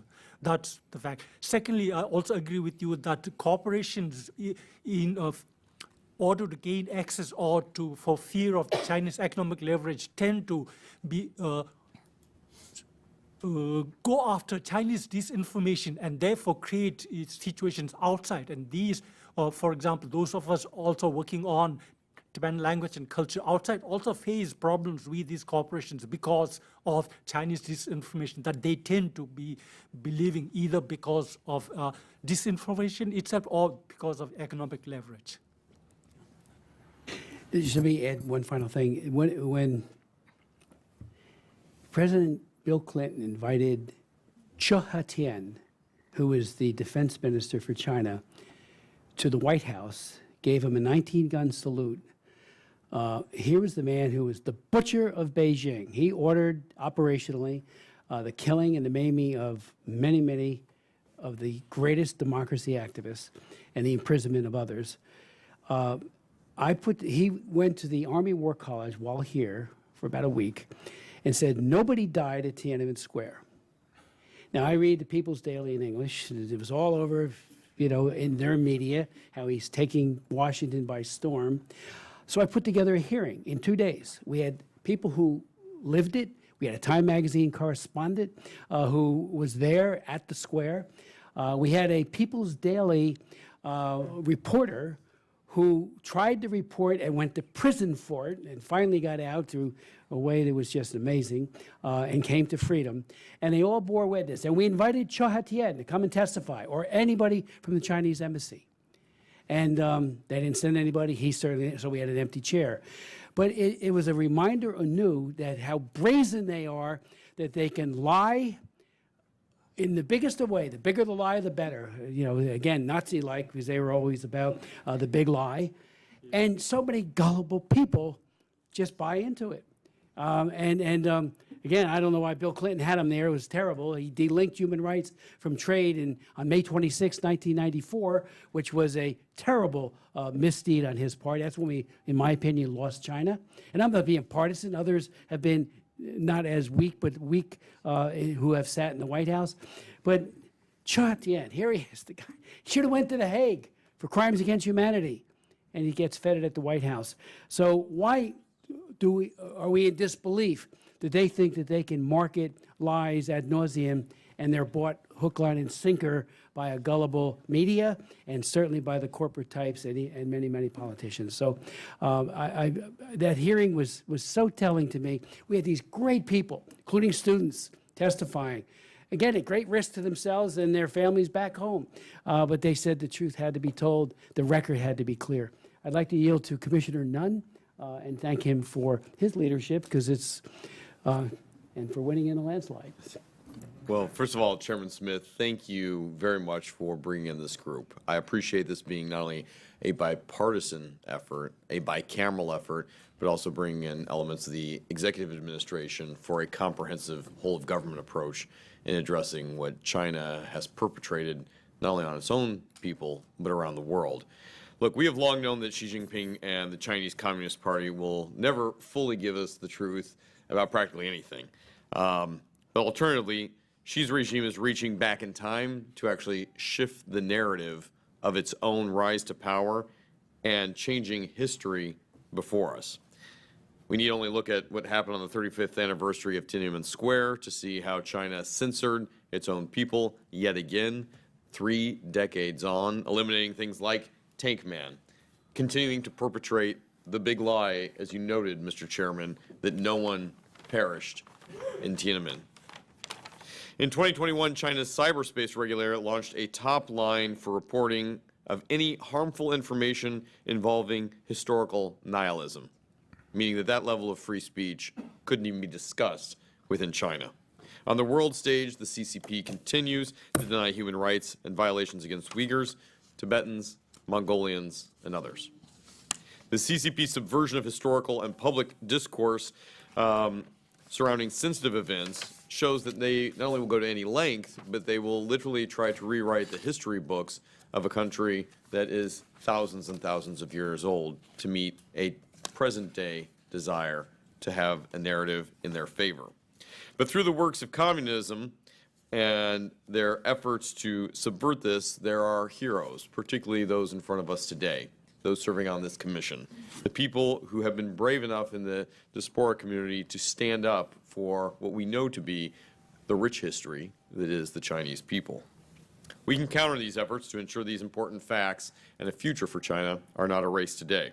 And I believe it's our duty to speak out for those who cannot speak with us presently because they are detained either by the CCP, its crippling grasp over its own population, and its aggressive and nefarious actions overseas to silence those who would call out their bad behavior. So with that, Dr. Lobsang Munlam, you are a Buddhist monk. You are a Tibetan monk. You are also a tech entrepreneur. You founded Molon Artificial Intelligence. I, as an Air Force counterintelligence officer, worked with a prototype program called Blue Horizons. And in our prototype, we looked at large language models. The first priority we did was to develop a program called Project Maize. And it was to translate in real time what was being said behind the firewall in Mandarin so that folks around the world, particularly the preponderance of those here in the U.S. who speak English, could truly understand what was being said by the Chinese government about the Chinese people. And you're absolutely right. What comes out of China through, the daily messaging in English was immediately seen to be counterintuitive to what they were speaking about internal, particularly about its own people. And while they refused to mention Uyghurs in their English publications, they clearly were designing a comms plan internal to China to threaten those communities. And certainly, as you have seen in Tibet, this is one of the areas where the manipulation of language, of narrative, of history, of culture has taken a frightening hold. The chairman brought in an American actor, Richard Gere, who highlighted directly what this has done to the exiled community. Doctor, with your work, I wonder if you could speak to us about the suppression of narratives in Tibet as a way to control the population there by folks in Beijing.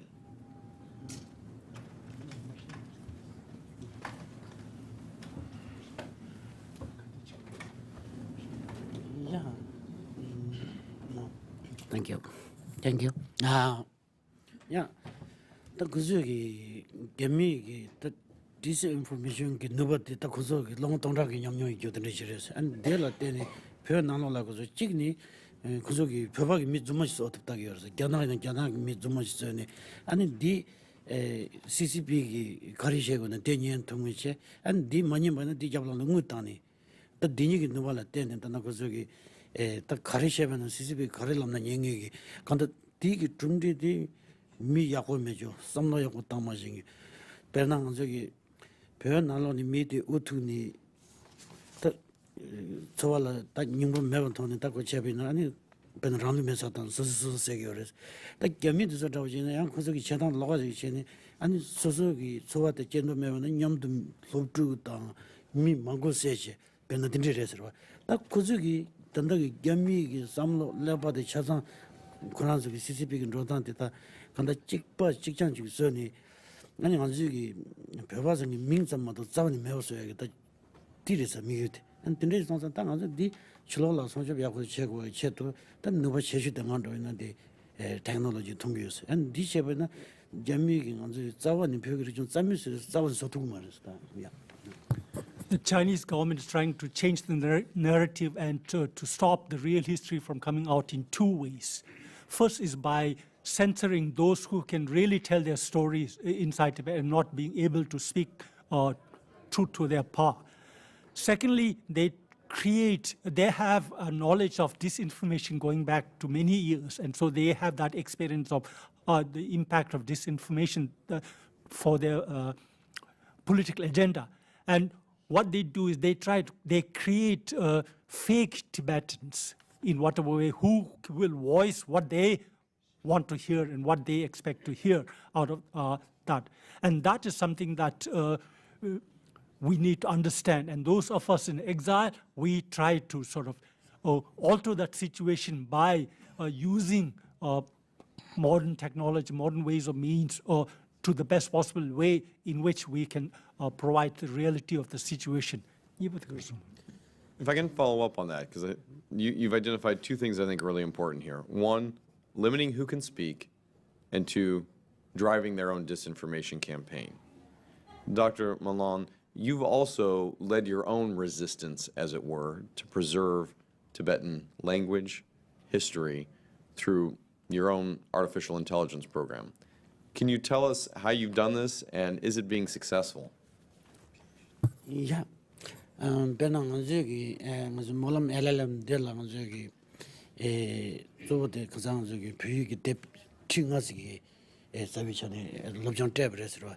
And digital dandang something on the LLM samin on the puyuki region lapa yungi yashu chik chagatus. And you were the anzuki, Microsoft the translation or Germany or the Tamdayers. In a cosa samagi.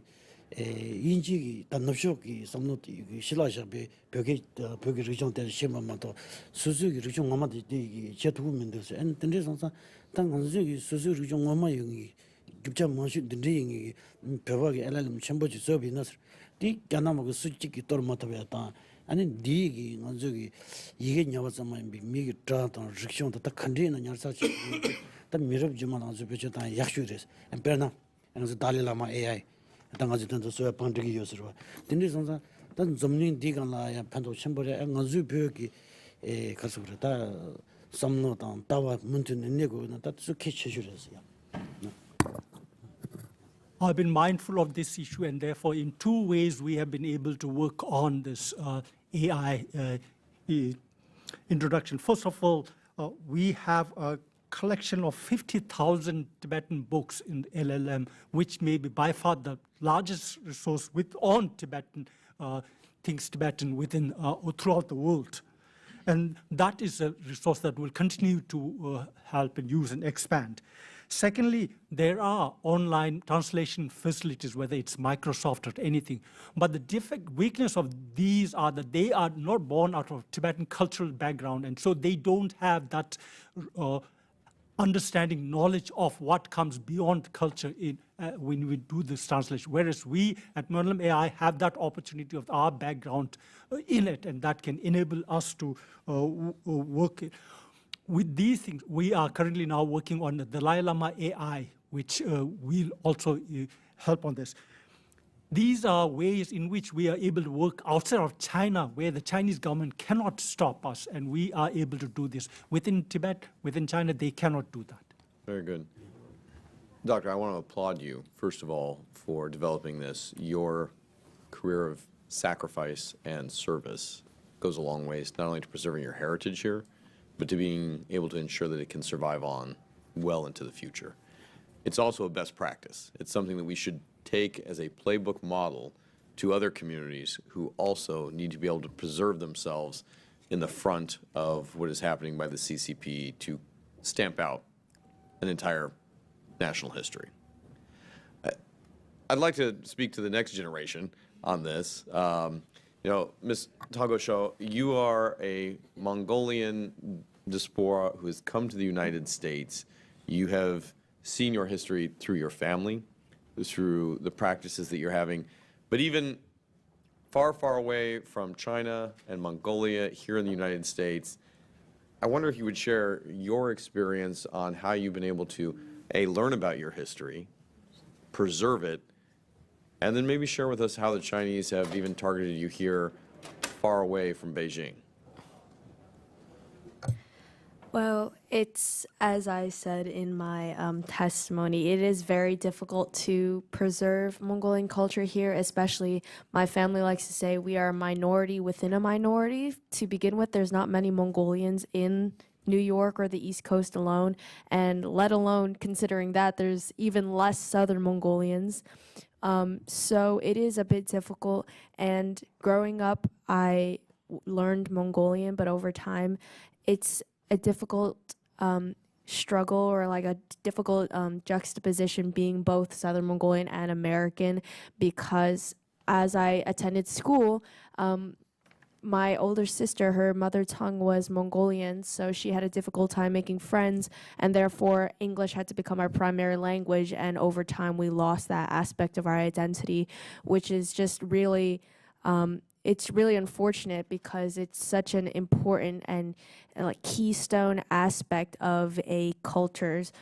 But besides that, we continue with our traditions, and though we might be far, far away, we still, thanks to technological advancements, we can still call our family for Chagansar, and we still celebrate that every single year. But even in the U.S., far away from China and Southern Mongolia, personally, we've had my father has had calls coming from China with threats, and there are many, like on social media, there's many people speaking out and saying, you know, what we're saying is false. When I spoke at the UN, there was Chinese representatives saying that what I was saying is false, and much like Monlam Sen, I believe, they created fake Southern Mongolians, or they got Southern Mongolians to quote unquote say, oh, what they're saying is wrong, and we have a Southern Mongolian to prove it, which is of course inaccurate. So even so far away, and even being born in the US myself, I've still had this struggle with trying to get CCP control to lessen that sort of control and the grasp that it has over us even in the US. But yeah, thank you. Doctor, yeah. Yes, thank you, Representative Nutt. Just to your point, next generations, we have our next generation from Harvard University, Uyghur student. She grew up in Texas. There's only one Uyghur family lives there. She only speaks barely Uyghurs at home, and she attended our summer school last year in Ankara, 2-week Uyghur language and culture summer school. After the summer school, maybe if you, with your permission, do you want to hear directly with Chairman? With the Chairman's permission. Okay. Could you please share your experience? Please introduce yourself. Yeah, introduce yourself. And what you're studying, where you're studying, and then share your experience. Yeah. Please. First of all, thank you so much, Rishataka, for introducing me. Thank you so much for the Congressional Executive Commission for having this hearing in the first place, and Congressman Smith for leading all of this. So my name is Kausar. I'm a current junior undergrad at Harvard studying history and social anthropology. So I'm interested in possibly being a historian, maybe going to policy law. And I also write for the Harvard Crimson as a columnist. So a lot of these things, as a result of just this immersion, just the summer after my freshman year of college, I was able to really integrate the Uyghur identity and just the Uyghur culture into the work I'm doing. I write articles on the Crimson about being Uyghur. I write and speak at the Institute of Politics anytime there's anyone that I would like to question. I also incorporate that. So just a result of that, it's made me a lot more aware. And I think that for many other Uyghur youth that participate in these programs through Uyghur Academy, it allows for so much more consciousness of who they are. So like my personal experience is as a result of growing up in Texas, I didn't really have any Uyghur friends my own age, naturally. And so after coming to Turkey, which was the first time I even left the United States for that matter, I was able to meet other Uyghur youth who are so passionate.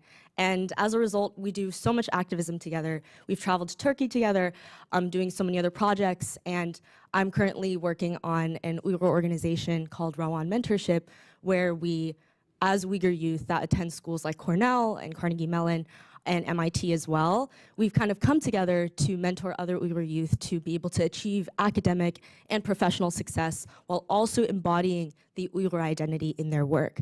So for example, we allowed a student to be able to get an internship this past summer at the Library of Congress, where she wrote about her Uyghur identity. And that same student ended up getting an acceptance to Princeton just last week. So she'll be attending that university as well. And then on top of that, we also work on allowing Uyghur high schoolers to get involved in tech. So Monlam AI is a lot of what they were inspired by, actually. So they created an optical character recognition software for analyzing the Uyghur script. And as a historian or aspiring historian, this is gonna be so helpful for me in terms of analyzing Uyghur script as well. So a lot of even high schoolers as Uyghurs are developing this through this program and mentorship that we're doing.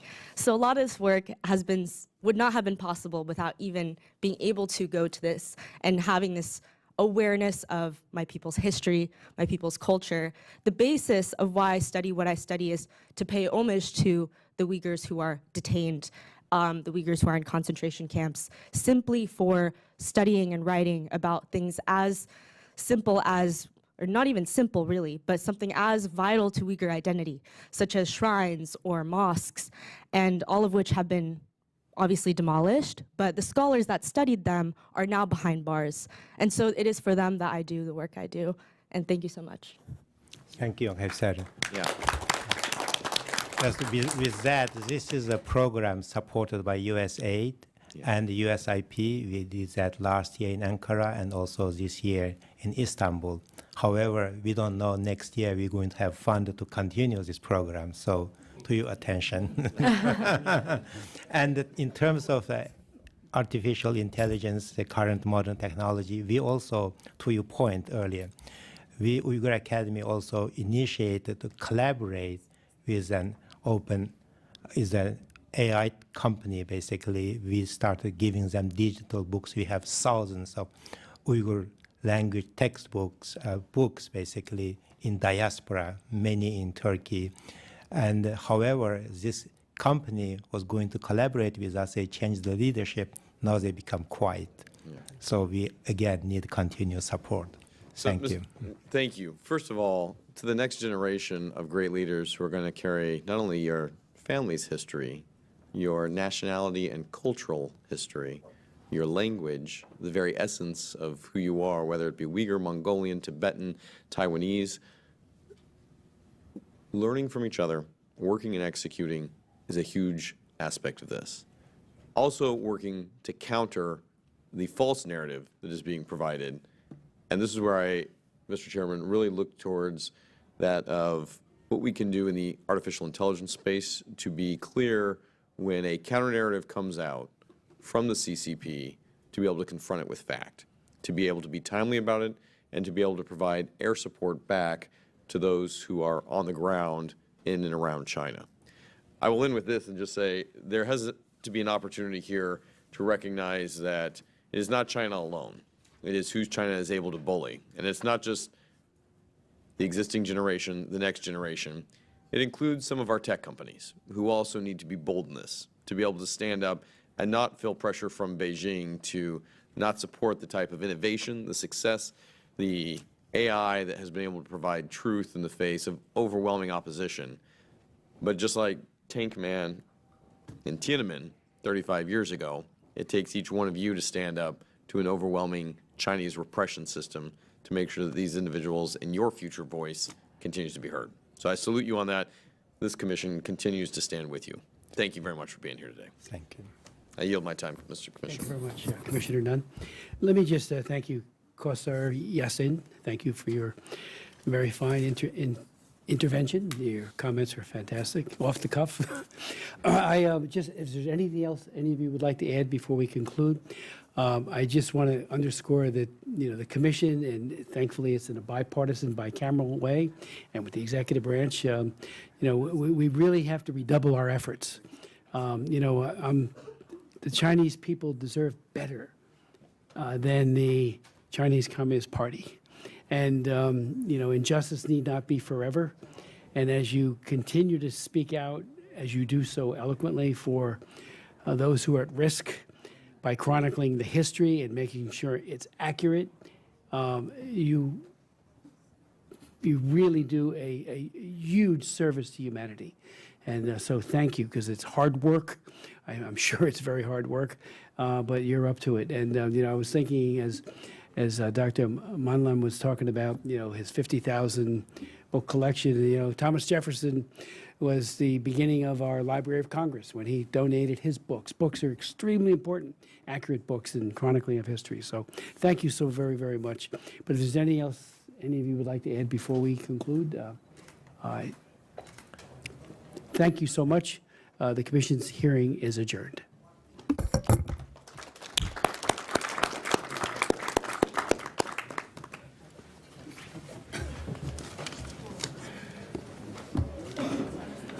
Wow.